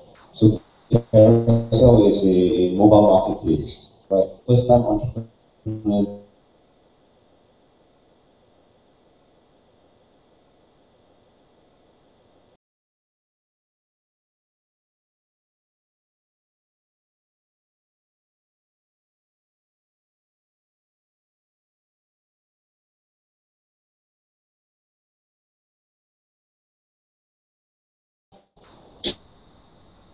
And of course, if you say you immediately take them and interview them, and of you know, some of them are good, some of them are not so good, and that's how we find talent. So I would encourage all of you to think so like People. outside of the box. You need to have much brighter future than in the finance institute, right? You need to yank them out to do something that you believe in. If you don't believe in the project. A few more hacks that I've done. I've seen that really well, especially the first guys you should talk to is a community leader. They probably know everyone. And then oftentimes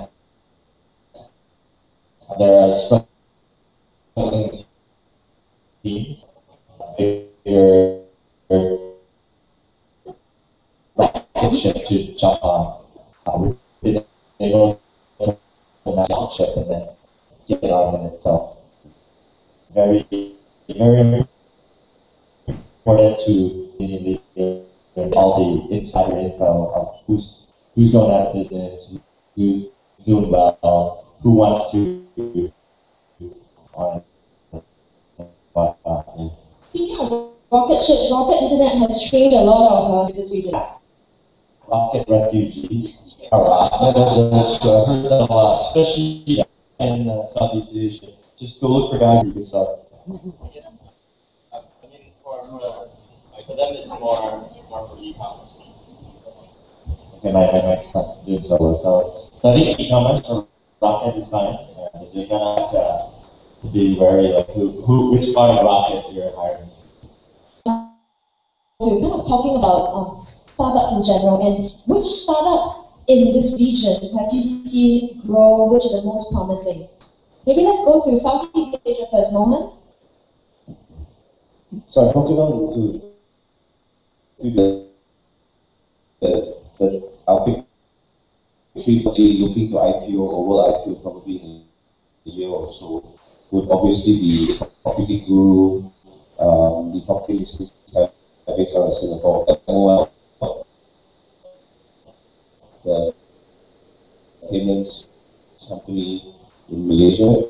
I think as a side note, I think they're phenomenal doing things. You guys are probably going to read about the MOL founder story and how he bought Friendster and sold that to Facebook and got a shitload of Facebook shares for that.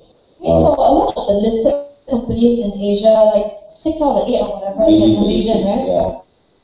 Obviously, Garena, which was kind of profiled as like potentially $1 billion company from Singapore. So these would be the up-and-coming IPO companies. The up-and-coming startups that I think would get like a $100 million valuation in the near term would obviously be Grab Taxi. You know, these companies are really regional. So Grab Taxi, the taxi app, Luxola, the e-commerce company, and 2C2P, the payments company that is based around the region. And the three companies that I would say, you know, we should really, really look out for is Computerology, which is a Thai-based social media and large data analytics solution. So they're very strong in the Thai market now, and I think they have a really strong potential to grow regionally. Our local Philippines payroll hero, they are of Philippines and expand regionally, and the company I mentioned previously. Talked about, you can see the evolution of business models, right? Like the big ones now a bit more 1.0-ish, and now they're going on to a bit more 2.0 as mobile. So can we talk about for startups in the region and comparing it also, say, to the US or Europe? How are business models? What kind of business models work here? Do you see more enterprise, consumer startups? So I'm going to only speak for the US and China, if that's okay. Alright, so I particularly focus on mobile, and a lot of times when we actually evaluate mobile apps particularly, it's really going to think about when you first launch, there's a couple of things that at least we look for. One is, what's the retention over 90 days, and in terms of engagement. So let's say, for example, if you're a social app or a news app, like Facebook, right? Intentionally, they definitely didn't want to make any money before even maybe 200 or 500 million users, because the whole goal is to make sure that you engage with that app as long as possible.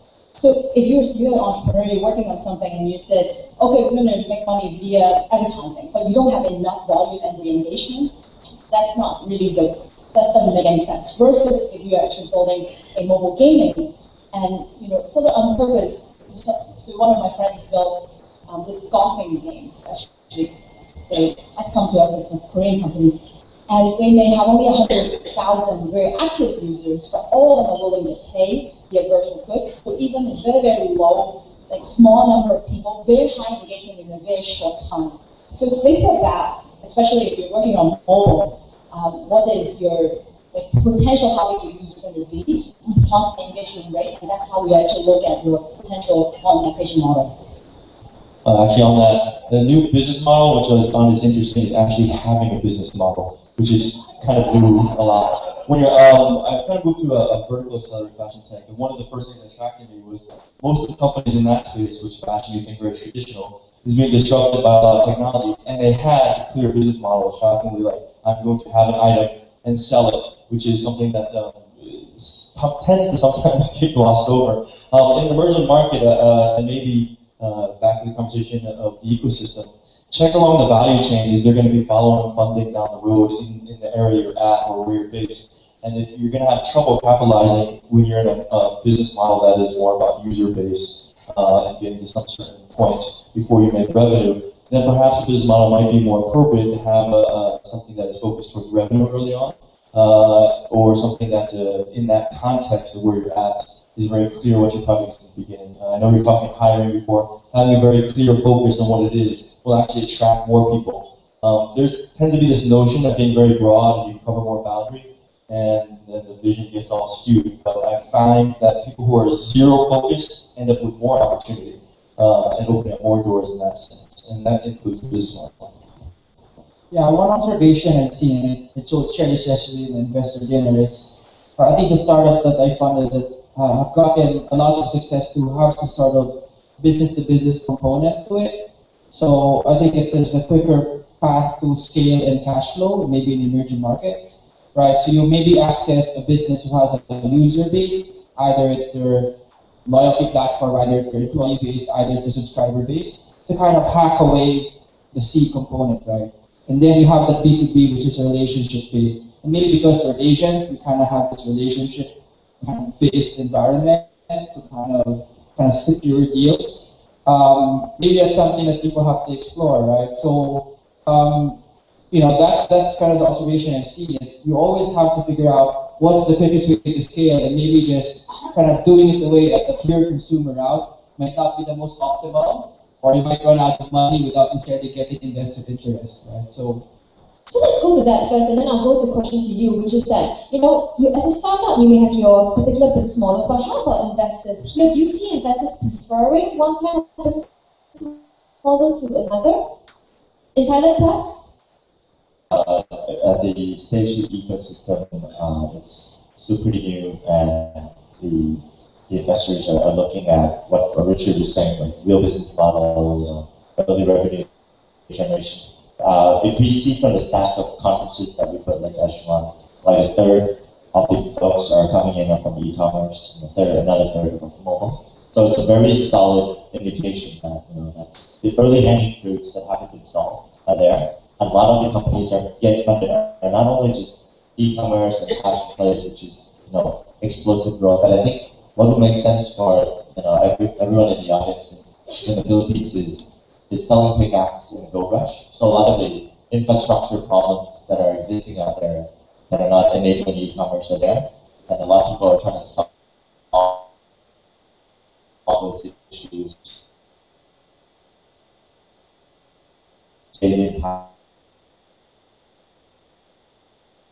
E-commerce.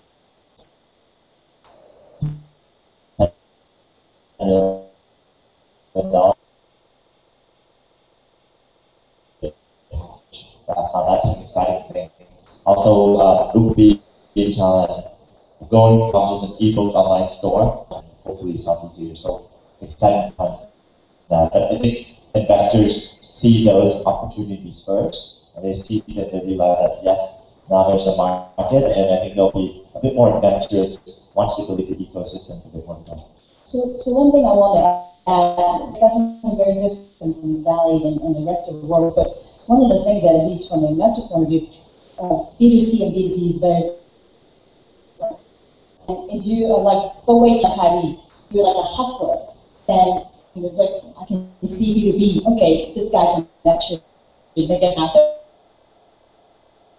And B2C, which you don't really have to talk to do all these deals as much. So I will tend to evaluate a company a little bit differently based on what customer you're going after.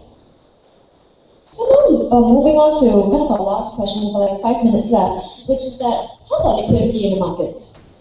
Talking liquidity, so buyouts. Do you see anything happen on corporates? I mean, this corporate is a corporate VC, right? So how is that? Maybe we can launch off of you. Yeah, so there's multiple different ways, I think, to exit, at least that is my perspective in Southeast Asia, right? So I see a lot of kind of interested players from Japan or from other places that want to scale into Southeast Asia, and they're willing to buy out like local and then consolidate. So I've seen a thesis. I haven't seen that really in practice, but then everybody's kind of toying with that idea. Another one, obviously, is that there's some traditional diversify and have a new revenue stream into like kind of the new world, right? So obviously with telecoms and with other infrastructure plays, that's another way to maybe get acquisitions.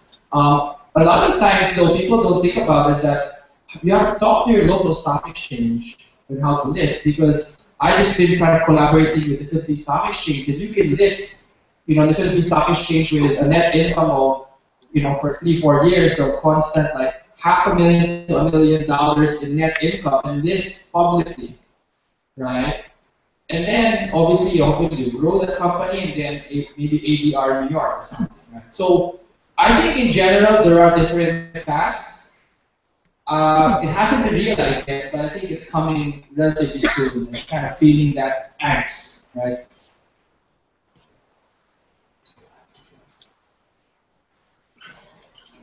Just to echo what you said, Japan type investors, actually they're not very complex in the sense of the corporate in terms of what they're looking for. They're actually looking for very traditional based models because they see Asia as a sort of very well-known transition to Web 2.0 and add to their traditional business model and acquisition is very okay. So like around 10, these guys are quite active in the region. I don't think the corporates in Asia are going to set up anytime soon. It's not because they don't want to. I think all of them do. Like if you look at Singapore Press Holdings, which is a publicly listed media company in Singapore, they've been talking about investing and acquiring for more than a year, and they haven't done shit yet. And the unfortunate thing is that these companies are big, they have massive boards, and in most cases, buying a company for $10 million, $20 million is just a waste of their time. So the other problem is that we probably don't even have enough big companies in the region. So I think two things we need to think about. One is mergers. So Premier or who are competitors, if there is a better strategy to just merge and build that value, that's one way to do it. And the second thing is Australia is actually a really good potential IPO market. There's a ton of companies doing this. There's one actually just listed on Friday. There's a big meet that just did last week.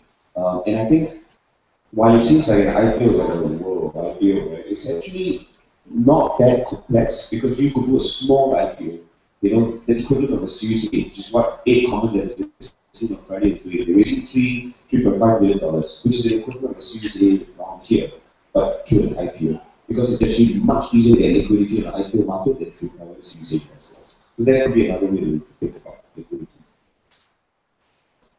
Okay. There you go. Okay, I'm going to quickly number.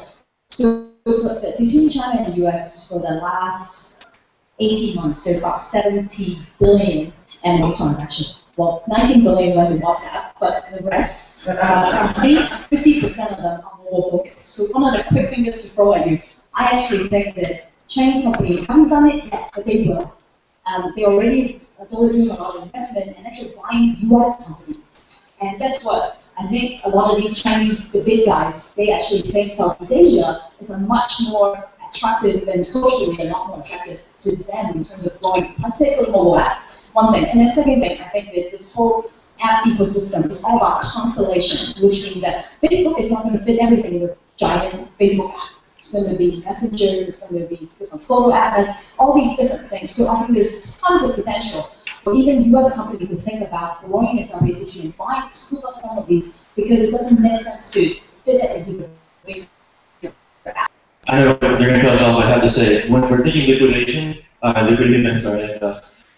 and exits, one thing that everyone forgets right now, when we talk about VCs versus government versus funding, where are you incorporating this and what the structure is actually a very interesting and big issue, something to consider a lot about. Something like Google Ventures does not do outside of the Silicon Valley. Are you developing a Philippines company? What does that mean for the Philippines if you're a Philippines company? Does it mean you're a Philippine founder? Does it mean you're a Philippine corporation? Your taxes get your revenue there? These are considerations that we have to think about, because if you do an IPO somewhere else and your country doesn't allow it, or whatever the issues are, it's something to really take into consideration early on. I want to make sure that, because we're talking about Asia versus region, and it's not a small issue, especially when you're dealing with government-related funds and countries, which most of Asia is.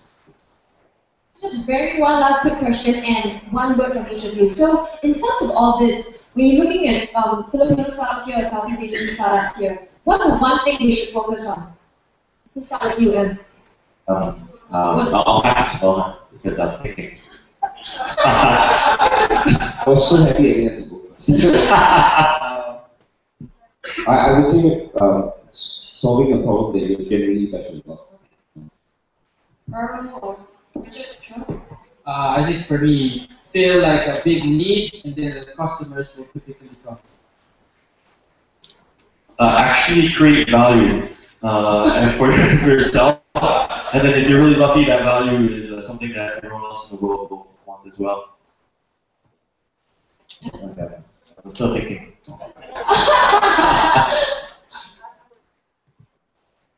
I would say get out of the building. You just need to talk to as many people as possible. And definitely read the Lean Startup books. I wish I did that.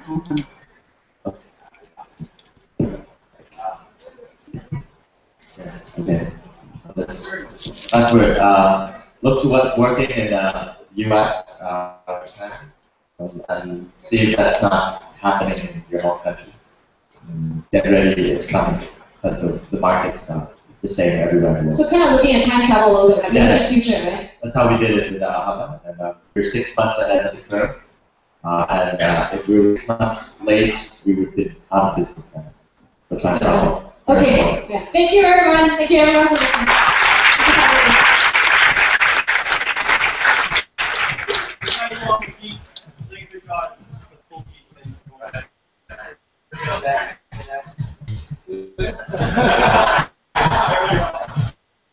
Audience in the back, blue. Everyone, keep on featuring out middle. 1, 2, 3. You need a selfie pod. Thank you, guys. Earl, don't sit down. Get back up, man. We haven't gotten enough of Earl today.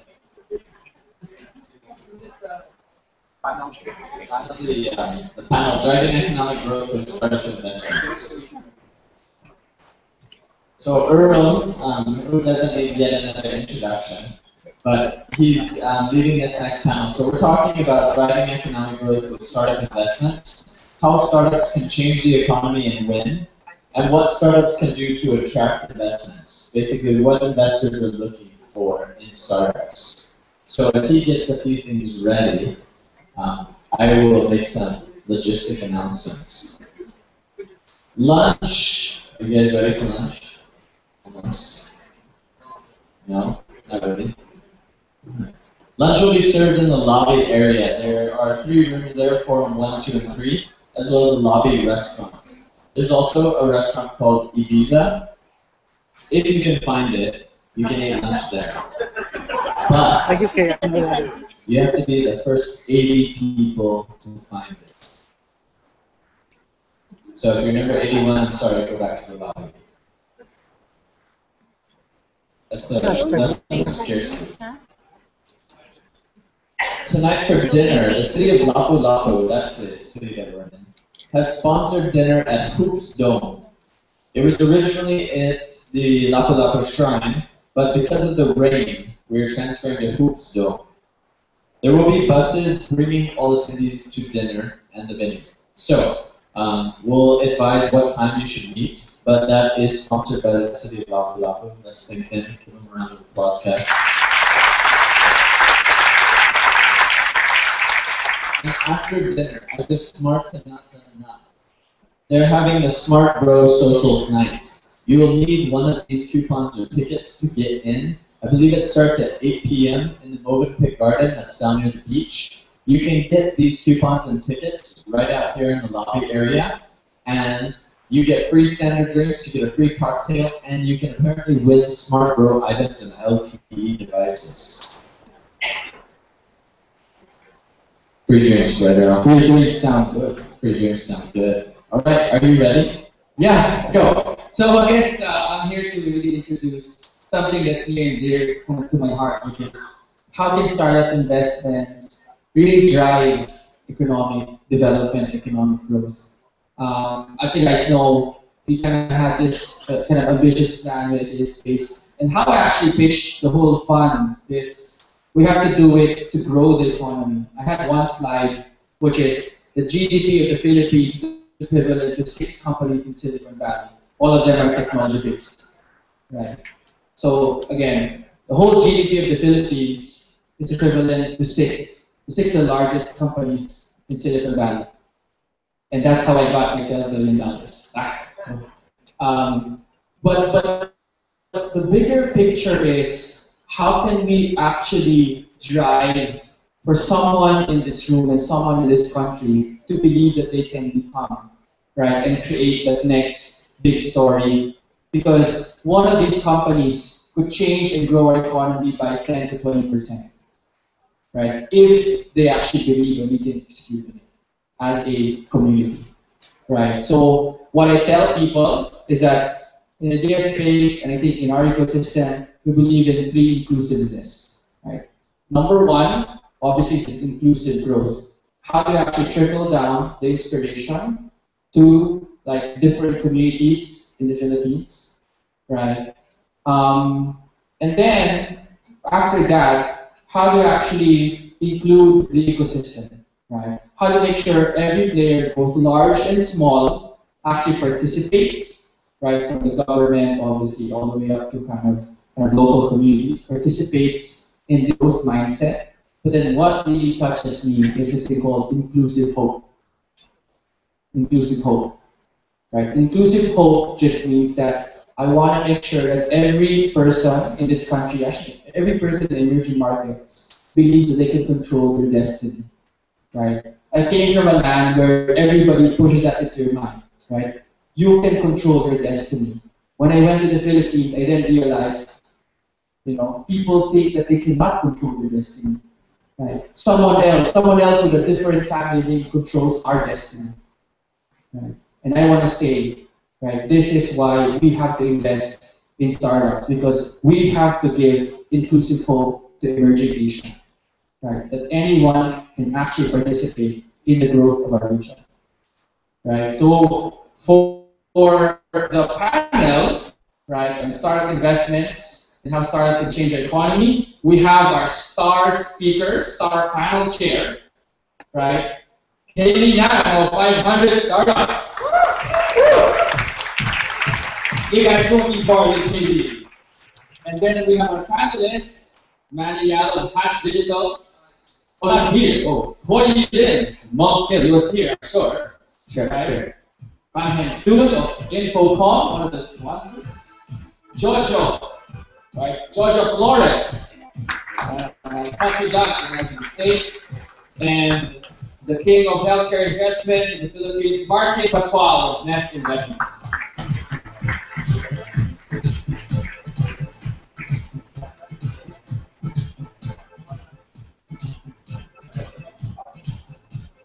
Hey, we're hijacking. Yeah, we have to apologize. We took away your break. Your coffee break. It was supposed to be a 15-minute break a while ago, but we were so tight on time that let's just push through. And now we're like, Man, the crowd's just, their butts are sore. Selfie moment. So I'm gonna ask everybody, we're gonna do this, all stand up, and let's like stretch our butt cheeks or something. Kylie, help us here, something. Okay, you're not helping me. All right, what are we doing here? Play us some music, come on. Where's the sounds? All right, hands in the air. Come on up. Hands to the side. Hands to the other side. Turn around. Jump 5 times. 1, 2, 3, 4, 5. All right, round of applause, everyone. Woo! Okay, your turn, Kylie. All right, you guys. All right, thanks. I've always wanted to dance badly. All right, hey everyone. Thanks for having me to moderate this panel. It's good to be back at Geeks on the Beach. I was here last year. Anyone here last year at Geeks on the Beach? All right, so for those of you who might be thinking for the first time, my name is Kylie. I'm from 500 Startups. Our mission is to fund founders and help them find other investors. We also want to help them connect them to a global community of other founders and mentors, and maybe if it's relevant, send you to Silicon Valley to one of our 2 accelerators. Now we've been doing this in 40 countries in the past 4 years, over 800 companies, and we've done some in the Philippines too. Last year at Geeks on the Beach, I met Zidach, I met Ron and Chow here at Zidach, and we gathered a bunch of other investors, including Angry investment partners, and we made an investment in them. So we've also invested in Payroll Hero, Twin Music, and Anathetica. So if all of you founders here today are looking for investors, there's a ton of them in this room, and you could get it today. Now to help you do this panel was designed to do just that. We want to help you understand, we want to help you get into your heads of what makes them tick, what their biases are so you can exploit them, and and also like what I personally want to do with this panel is that I want to see a more human side to this panel. You know, I want to see the person behind the investor. I want to see the blood running through their veins. And I want you all to, as founders, also realize that we've got tons of shortcomings and weaknesses, and we're human too. So you don't need to idolize it so much. You know, just pitch them and go and get their money. So that being said, though, the panel is designed to have a range of different investors, different check sizes, different interests. So if you walk away even more confused, you know, I don't blame you.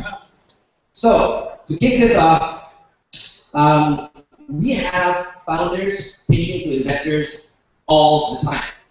How often do you get a chance to see investors pitch to founders? Now, how many founders in the room want to see that? You know what? That's a responsibility. We're not going to do it.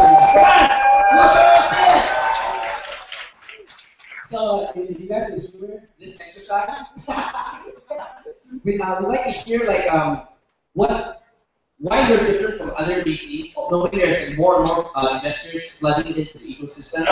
Why you guys are quite different from others? What makes you guys really spectacular in your own magical ways? And maybe some of the companies you've invested in. Or pitch it any way you want to pitch, right? So whoever wants to go first can just grab the mic and do it. Turn your mic in your hand. Who's up first? I'll go first. All right, Jojo. First of all, thank you very much for the for coming. Tina, you're leaving the room. Congratulations. Dave, Albert, the entire team, Mark is here, Mark and Consejo. To the entire Tech Talks team, congratulations to all of you for putting this together. In behalf of the tech community in the Philippines and Cebu, welcome to all our international guests. Please come back, keep coming back. We need you here, either for business or for pleasure. We know that we can do both. We like to work hard, we party harder, like what Earl said. Why I am here, in behalf of Plug and Play, and also I wear another hat, which is with Christina Klaskowski.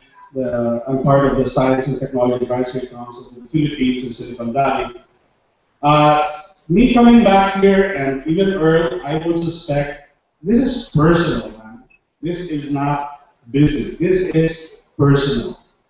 Since we started Plug and Play in 2006, we've probably helped thousands of startups go in and out of our building. We've helped funded hundreds of them in the tune of over $1.5 billion. At any given time, there's 350 passionate founders and entrepreneurs in the building. We have over 150 VCs that come in our doors, over 200 large corporations from all around the world that come in our doors. And what we do is we enable all of these connections to happen. And hopefully, either they get funded or they get a deal. About 3 years ago, even longer now, maybe 4 or 5 years ago, sorry. During one of our board meetings, it hit me. You know, we've helped a lot of startups, but none of them are Filipino. So I said, I want to do something in the Philippines, and I got connected with Christina and Earl with FEN, and we said we had to do something. Let's go back, and some of us came back, and let's just start something. I'm not the kind of person who likes to talk a lot. Yeah, right. Okay. You sing a lot. I'll sing a bit. Okay. So we started this pitching competition, and it was an eye-opener. We didn't think that startups would actually join. So that was 4 years ago, and now seeing this room filled with you guys is really just inspiring. So anyway, I don't want to take their time. I just want to say this is really personal. So I want the next successful startup to come out of the Philippines. When you came back with Earl and everything, you invested with Earl? You deploy money with Earl? No, when we were there maybe I'll spill a little bit of the story, but Earl and I were friends in the Valley, and you know, when he had the opportunity to join Smart, we had a heart-to-heart talk on whether he should take the job or not. You know, so I said, you gotta do this, dude. So yeah, he did. And I'm so happy that he's here supporting the community right now. So for good startups and founders you see, you actually channel them to Earl. You're like, okay, that's the money back right there. Well, yeah, of course. You know, there's Earl, there's Minette, there's Manny, there's a bunch of people right now. 4 years ago, there was, you know, that you saw it in the chart of Earl. There was only the Series A guys, and a lot of their investments were actually outside of the Philippines, not in the Philippines. Kind of sad, no? Right, cool. Maybe we can have another Filipino local investor pitch to the founders in this room. Martin, want to take a go? Yeah, sure. So for me, right, in terms of investing in the Philippines, it really comes down to, I came back here 6 years ago. Decided really to look at the tech space 2 years ago. And for me, it's always been no BS, right? No BS. And what did that mean for me? It meant actually putting down money, right? So in the span of 18 months, we had made 8 investments in local Filipino startups. Yeah! And, you know, I mean, we don't run a venture fund. It's really just a very small seed stage, both family office type and corporate fund, right? Initially, it was just going to be healthcare. Right? Out of those 8 investments, I think only 2 are healthcare. Right? So, you know, I wanted to sort of put my money where my mouth is and make investments, make bets on the local talent, right? So, in terms of what I look for, I have written a check within 10 to 20 minutes immediately to start funding. Oh, that makes you different from a lot of VCs already, right? Like that speed of decision making. Yeah, I mean that's sort of, at an earlier stage, right? Angels, they're willing to make bets. Because I mean they don't have committees to look. So for me, I have my board, so there's still a degree of accountability, right? And I still have to explain. It's not why I made these investments. But for the most part, as an investor, what I'm looking for, right? I want to see obsessiveness, right? That's basically, I want to see hungry founders that will do anything to just work, right? So sometimes I go to too many of these conferences. Right? I see you at too many conferences. I'm like, what are you doing, right? Right? Obsessiveness, paranoia, right? You have to be willing. This has to be your life 24/7 because you're gonna fail, and you're gonna have to pivot. I just want to see relentlessness, right? Because for me, in my core business, right, I also have those sort of challenges, right? So it's more than an idea. I want to see paranoia. Because here at the agent, you're solving problems of businesses, right? So when you meet a founder who's obsessive with relentless, how specifically do you help them succeed? Core business is okay. Number one, let's run a pilot together. And we can be, if that pilot goes well, then we can be one of your first paying customers. Right? It's a revenue. Another one is also just a lot of introductions. Right? Since we work with a lot of mature businesses, if I can help you with funding, then I would make the introductions to other people who can be potential paying customers. Well, that's really good. You got a local investor here who's probably as successful as you are, making decisions faster, or at least aiming to making decisions faster. So company guys, intros, connecting to local conglomerates, customer bases. That's pretty cool. Between the two of you, who wants to pitch first? All right, Koyi. Wait, before you start, I need to pitch a bit for Koyi. When I was building my companies before this, I was like lost track. I'm gonna have a sit down with Koyi. He spent a good hour with me. He made an introduction to Founders Fund. We're like immediately after, like something talking to you. So a lot of the stuff he shared really helped me in my thinking about how I should navigate my startup. So I have a lot of respect for Koyi. So Koyi, please. I'm done. I mean, that's an endorsement you need, right? So yeah, I think it kind of natural. You know, I'm a Series A fund, so early stage, and I'm the next guy. So my name is Cody. I'm one of the founding partners of a new fund called Monster Ventures. Me and my co-founding partner, Payne, started this fund about 10 months ago. We are in the process of closing and looking at initial investments across Southeast Asia, the South Africa region. We look at writing a check size of being under $5 million with practically, and we put it the entire round. The reason why we did do this is because a couple of reasons. We came from an entrepreneurial operational background. We started companies, ran companies, seed companies, exit. And we really feel that's one of the key elements that's missing in this region right now. I don't necessarily believe that the lack of finance is a problem. I always believe that funding is very different. You're moving away opportunities. So what is really difficult to find is a combination of that and the operational experience. We have companies go from a seed stage, we are new in the idea of organization, to one can become a real company in terms of systems, structures, etc.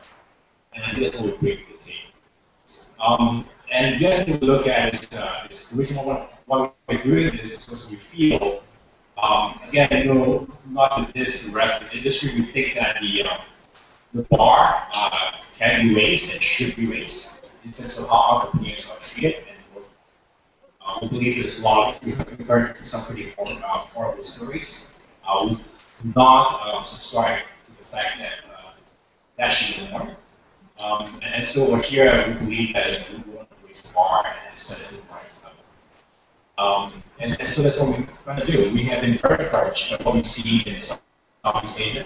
Fundamentally, we're looking to invest in 16 to 20 teams in Southeast Asia in the next 4 to 5 years. That's on the average of 5 teams a year. Can we find 16 very, very good founding teams? We completely do so. Which is why we're dedicated the next 10 years about live on this fund to move the next 16 teams in Southeast Asia. So we're completely positioned.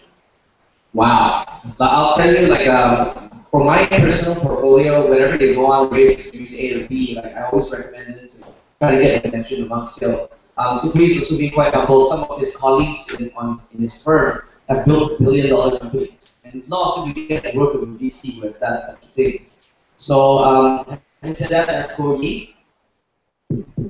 I'm Heng Soon, General Manager of Infocom Investments, Singapore-based fund. $200 million fund. We can do seed through the growth stage. I'll come back to that later. Myself, been having to do something to do with VC, involved in VC since the early 90s, 20 years. My blood, okay, get out of it. Okay, out of my blood. I guess in those days when I first started, early days in Singapore. I won't say exactly like now here, but certainly early days. I took a long time, many failed experiments from public and private sector. I think only recently in the last maybe 5 to 8 years, we begin to see some real action. Action in terms of a new generation of entrepreneurs, companies. Perhaps the consumer internet allowed that to happen partly. And it's beginning to happen. Exits like Mohan just said, trade sales, potential IPO. So I'm not going to leave the industry right now. Now it's success is coming. So back to the fund, Infocom Investments Fund, $200 million. Like I say, end-to-end.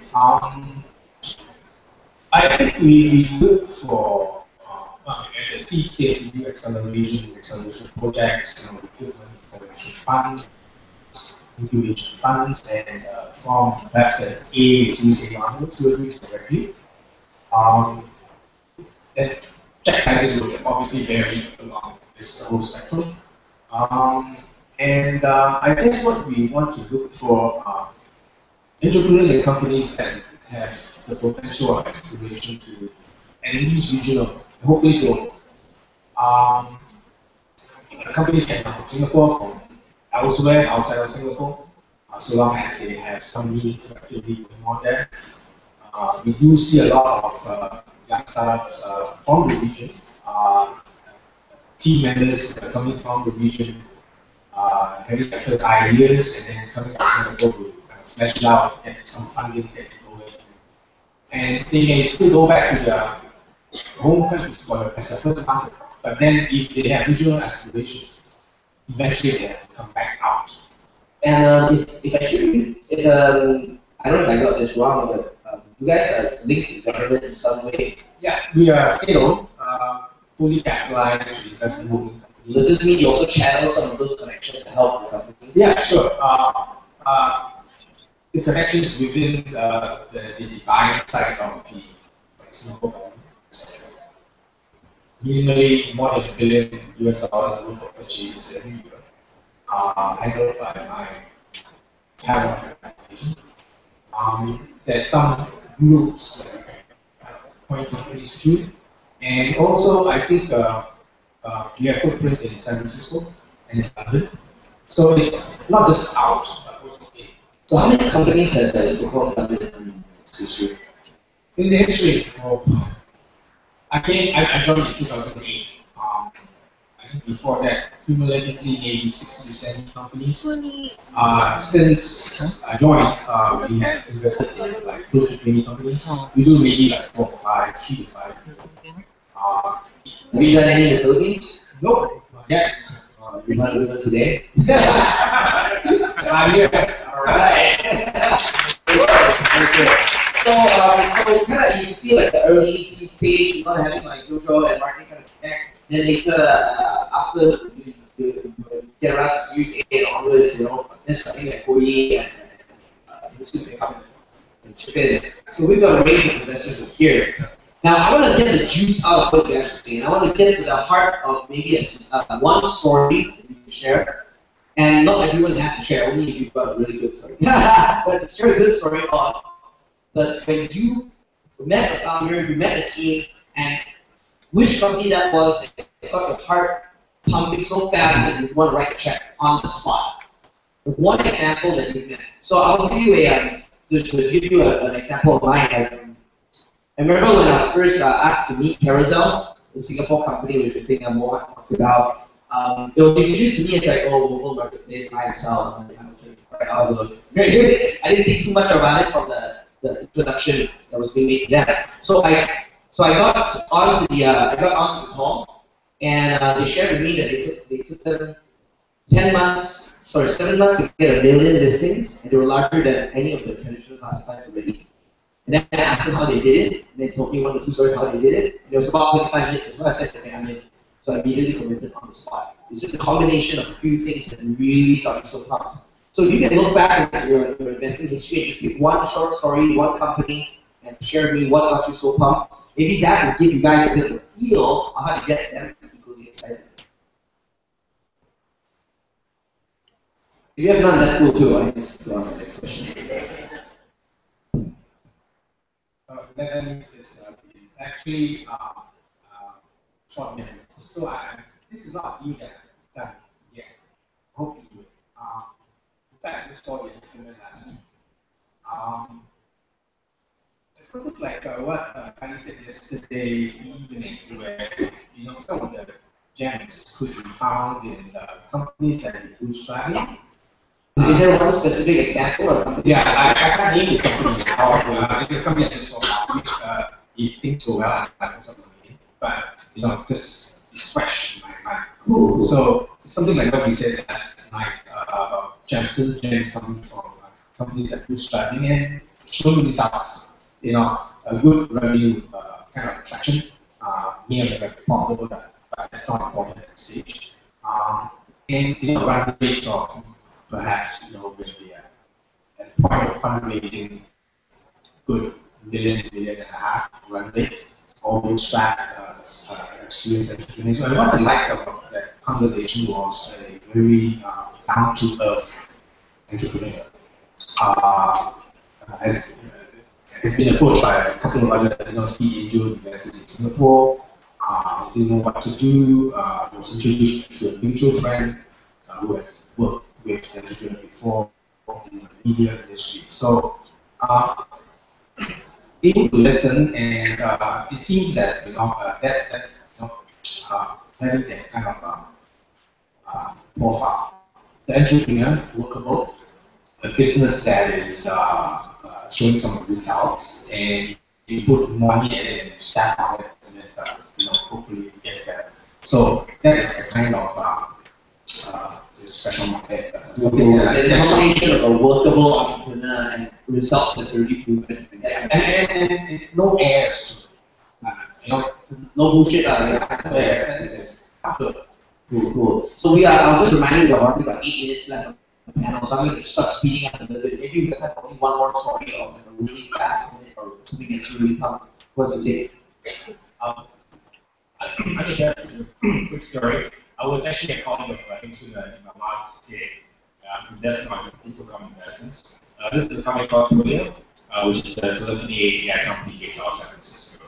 I've known the founder, Jeff Austin, for quite a while, 6 to 9 months. In conversation, in talking, and understand what we are. And it was never really an opportunity to invest in the company because they weren't really making money. But the relationship took a while to build, but the deal did happen very quickly. I recall very distinctly, Saturday morning, I was going up for breakfast, my t-shirt and shorts, and Saturday. And Jack called me at about 9 a.m. Saturday morning. I said, hey, Corey, I think about better for you. We'd like you guys to invest in both of us from Asia, very top. And almost immediately, we were in San Francisco the following week after. Term sheet was really on the table. We joined around. And I think in my mind, it's probably one of the best investments in the Infocom portfolio. So far, it's looking good. So it's 1 week to commit. Okay, that's cool. Sorry, I'm going to speeding up. I think that's the last story for this one. Yeah. So I'm going to go, but you can tell even juicier story, right? Is what have you passed on which you totally regret? Because I just want to show you that VCs make mistakes all the time. Can you pass on investing in Facebook? Yeah, we had a company that was like Facebook, and they were leasing one of our buildings in Palo Alto, and they said they wanted to buy the building, but they wanted to give shares instead.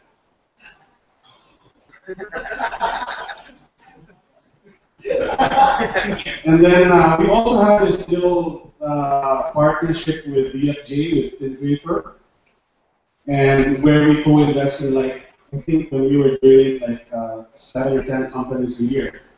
And there was one company that we presented to him and he didn't like. It was Airbnb. Oh. They're one of the sponsors of Geeks and Beach, right? But I have a nice story, you know, because we like investing in teams. And one really nice team was Drew and his partner. When we invested in their company, it was, the valuation was less than 5 million. Yeah, and when we got out partially, their valuation was at 4 billion. Wow. Now it's, I think, 8. And this was with a plug and play. Yeah, this is wow. plug and play. That is great. So that was really nice. So good save, Jojo. Martin, anything you pass on which you totally regret? We've got the last 5 minutes. I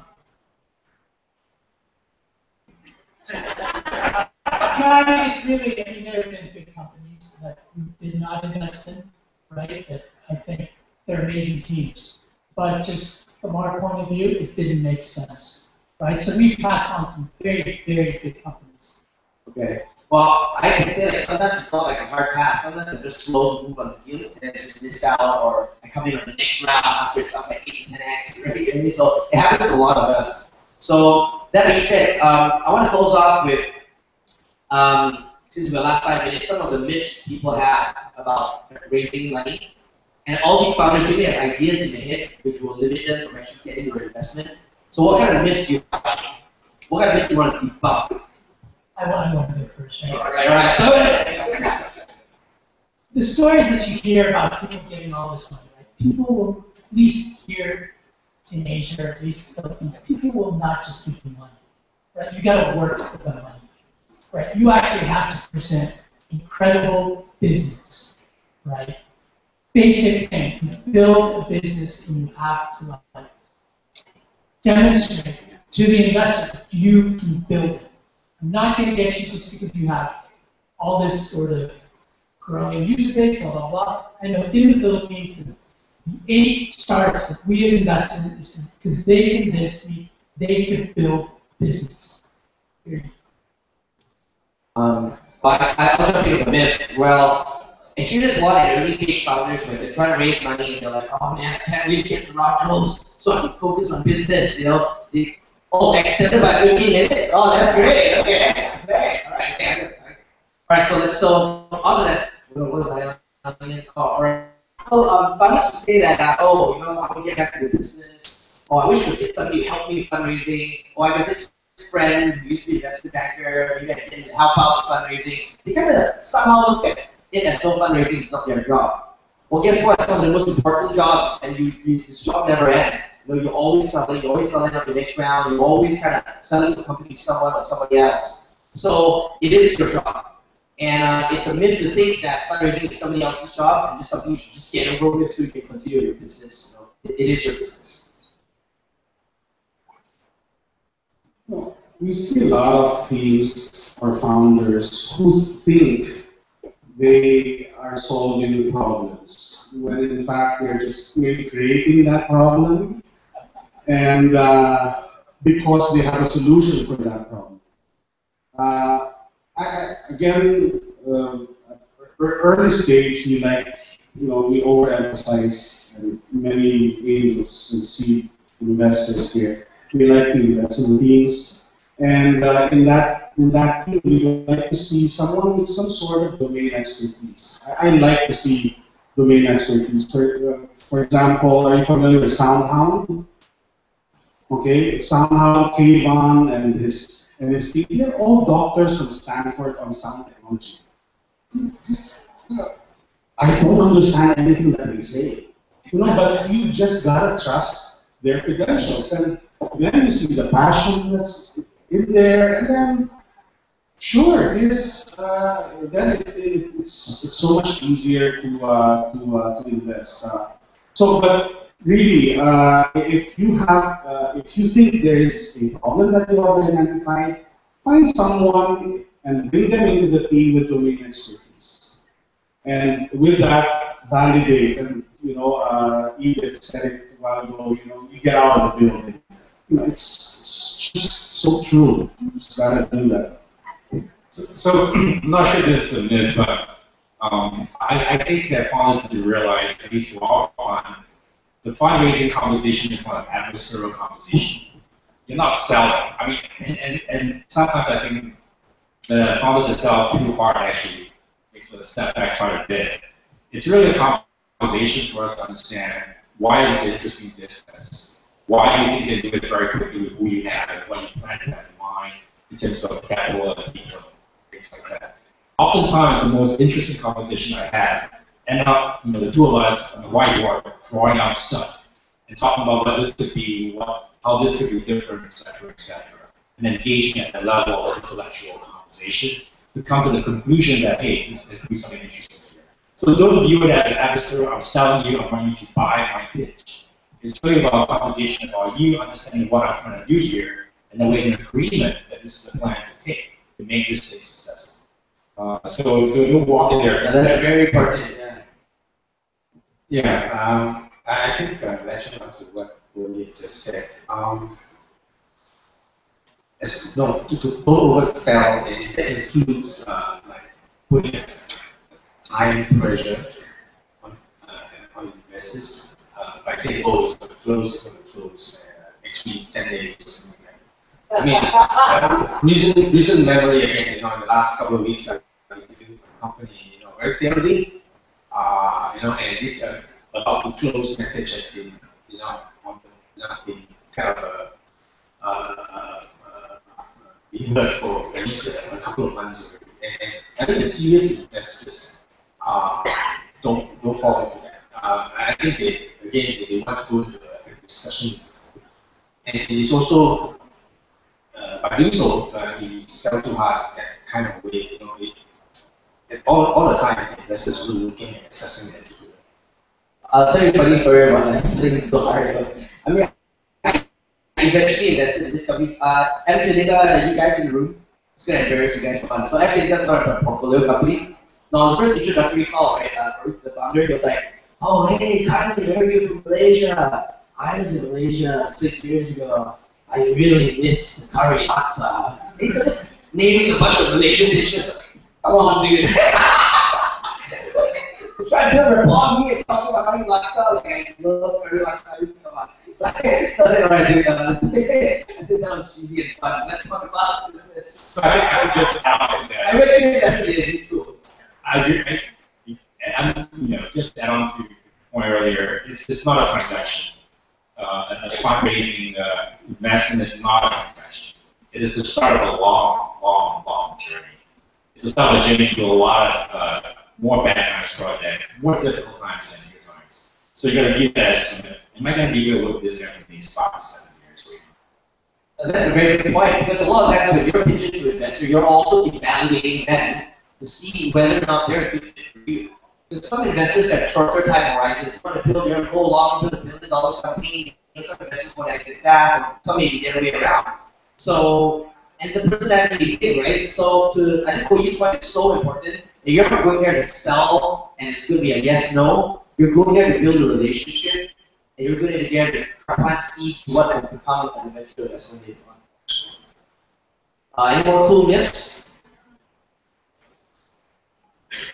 Well, there's something else though, aside from myths, which I think is very important for founders, is that, and I'm not saying, I'm not trying to frame this as though we are the best VCs in the world and everybody else is shitty, but it's also really important to run away from some VCs who are predatory, and I'm just going to say like it is, because in different markets, especially emerging markets, it's just part of the game that there will be some opportunistic investors. Maybe some of them are not being intentionally predatory, but just in a you're new to the game, and then they have certain terms or certain demands or certain promises. So what kind of advice can you guys, I mean, you guys are in the game for such a long time and great reputations, because obviously you guys have earned that over the years. Over the years, what kind of advice can you give to founders for them to spot like a shitty VC, or run away from shitty VC? You guys have to be careful. When you're a rat, you don't walk in a clear field so that snakes and hawks can see you. you open yourself up to become a victim. So, because you can go to these events, for example. We have startup weekends happening. There's a lot of things happening now at the school level, at the university levels, and at the informal tech community level. So, expose yourselves. And so, when you have an idea, these predators will happen if they know that you're not talking to someone who knows the business. Oh, that's a good tip, right? Like you kind of say, oh, I already talked to Koyi, I already talked to whatever, right? And then they'll say, oh, okay, so I cannot, I can keep you alive, because you have some sort of protection, because there's another term sheet that could be there. So I guess in that vein, probably like getting an angel on your side, like you really have just like a small check from a reputable angel that can help you. Yeah, I think I've related these stories to a couple of you before. I've seen some horror stories, and a couple of them happened within a week. I've seen term sheets, for example. Well, guys who came up to me and said, look, I'm raising Series A, I'm going to raise a couple of $1 million. I raised about, close to $800K so far, and I've given away 70% of the company. So now, what's difficult about that picture is you, as a founder, now owns 30% of the company. You're going to raise Series A. You might raise Series B. Possibly Series C, you do really, really well. Now, if it's going to be a very, very big company, you own a very, very small share, you might still be okay, I think some money, but after the liquidation preference and all that, you may not. But bear in mind, at 30% stake before Series A, you don't have a lot of shares, ownership to raise money with. Because your seed investor that 70% of the company is literally looking at you fundamentally as an employee of the company. So I think we see this. It's useful, and these things shouldn't happen right now because there's so much information out there on blogs, etc. The people on forums, the people around you that you can talk to, and I think these things shouldn't be able to stand the scrutiny of someone. I can share a case on that, similar to that, where one of the winners of Echelon, I haven't named this one, ever so pumped about business. I went to go talk to him, and he has only 15% of his company left, even though he won an Echelon pitch. And it's a great company, and I asked him, well, how did this happen? He said that, well, when he first brought on his first set of investors, they're all very local businessmen, and I often promised to make these introductions for the business to get these customers, but none of it was delivered. So he could get the share back. It's kind of like they shoot it out already. So he's got to stop there with his silent partners, and he has to carry the whole company through his own. So what the lesson of that is that a lot of investors will have a lot of value add to you. They can promise other investors can promise to connect you to customers. And the trick, what I like to do and what I advise partners to do is that they're there to court you too. That's why they're talking to you.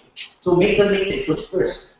Make them show that they can actually add this value. See the quality of the intros. Because some people can make intros, but those are like weak intros. They won't really materialize so much. Make them work first. Make them work success based. You get the shares only when you get the deal done. Yes, and that's the trick too. You kind of put it in the term sheet that maybe it's like for advisors, it could be vesting across 4 years. You treat them like an ESOP kind of program. So there are various ways you can hold them accountable for their promises. But the bottom line here is that you don't take their promises off the bat. You just take the money and give them shares in the company all because they sold you the story. Which will probably be the advice themselves. Yeah, that's our job to do that. Right? Let's take that risk. So we've been running this last 5 minutes. What I'd like to say is that for my fellow panelists, I think this has been really honest and candid and great panel. If there's anything you think we should talk about and use this last 5 minutes for, what do you think we should talk about?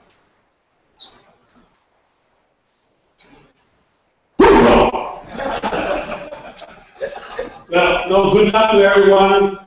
Just keep plugging and I'll try to say for Jojo. He has a lot of money he's ready to invest. But I think this is a great time to be an entrepreneur. As Earl was mentioning, whether it's in the Philippines or the region. Yeah, it's a great time to be fundraising. A lot of investors looking at a lot of interesting stuff. So we're pretty excited. We are. This little drawn app is addictive. For me, it's just very basic, very practical. Build your business, and you will get investors in there, right? Because a lot of the investments that I've seen are also under the radar. These are businesses that haven't, been publicizing themselves, but the investors have found them because they're building an exciting business. So. Just maybe, as early as you can, talk to as many people as you can, network as much as you can. You have to anything that you do. Well, I think one of the big things you see from this panel is that investors like you, we're always looking for good founders. We're really happy to find that, and we're also human. We make mistakes. We have shortcomings. We're not like a lot of, especially Southeast Asian founders. They sometimes idolize potential investors like they're some kind of demigods and all the answers. The world is changing so fast that us as investors, we're learning from our founders. And a lot of times we don't have the answers, but because we work with so many different founders, sometimes we see patterns. But a lot of times we're trying to learn from you what's so good about your business. We're trying to learn from your market. Like there's so many industries which I don't know anything about. Like talking about the SoundHound example, talking about like sound technology and all that. I mean, it's like we're learning a lot from you. So help us do that. Help us do our jobs. Our jobs is to deploy capital. We don't give money like we're not doing our jobs. So help us give you money. Help us choose you and get to know you so we can work and build that relationship together. And maybe the next year during Geeks on the Beach, you're going to see many more startups which have funded because of Geeks on the Beach event like this and because we're working on these things together. So thanks so much for being a great audience.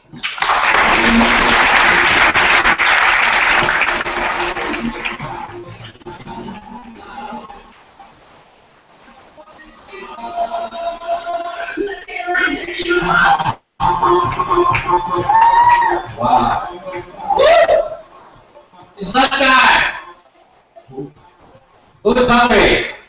Yeah, alright. We all are. So lunch instructions, what are we doing? Okay, we have some logistics to follow because we're a big, large group. So as I mentioned, 80 people can go to Ibiza Beach Club. It's not raining anymore, or so I've been informed.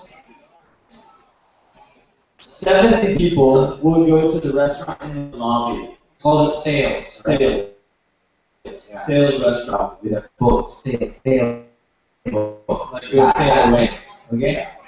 Then 200 people will be in the lobby and the forums area. Okay? So 80 people Ibiza, that's 200 in the lobby and the forums. Speakers. We'd like to remind you. There's we sent you an email, so there are a lot of tables by the lobby area. So speakers can hang out. That's right. And if you want to have lunch with some of the participants, please go ahead and these are your assigned table numbers. They have been emailed to you, so check your email. Check your email. You have a smartphone. All right, so lunch. There are some speakers who are not here. We have apparently the director has been phoned to inform him to let the speakers of Geeks on the Beach get on the plane and get to Cebu. Their arrival, including the arrival, to be at 1:30. So we don't really know though, but we will rearrange. Now, if here's at your table, I'm sorry, Albert will stand in his place and we'll talk. Might be a little BS, but It should be Dave. Another day. Yeah. That's not McClure. So, hey, I'm from one startup. Okay. We're not racist stuff, right, Ravi?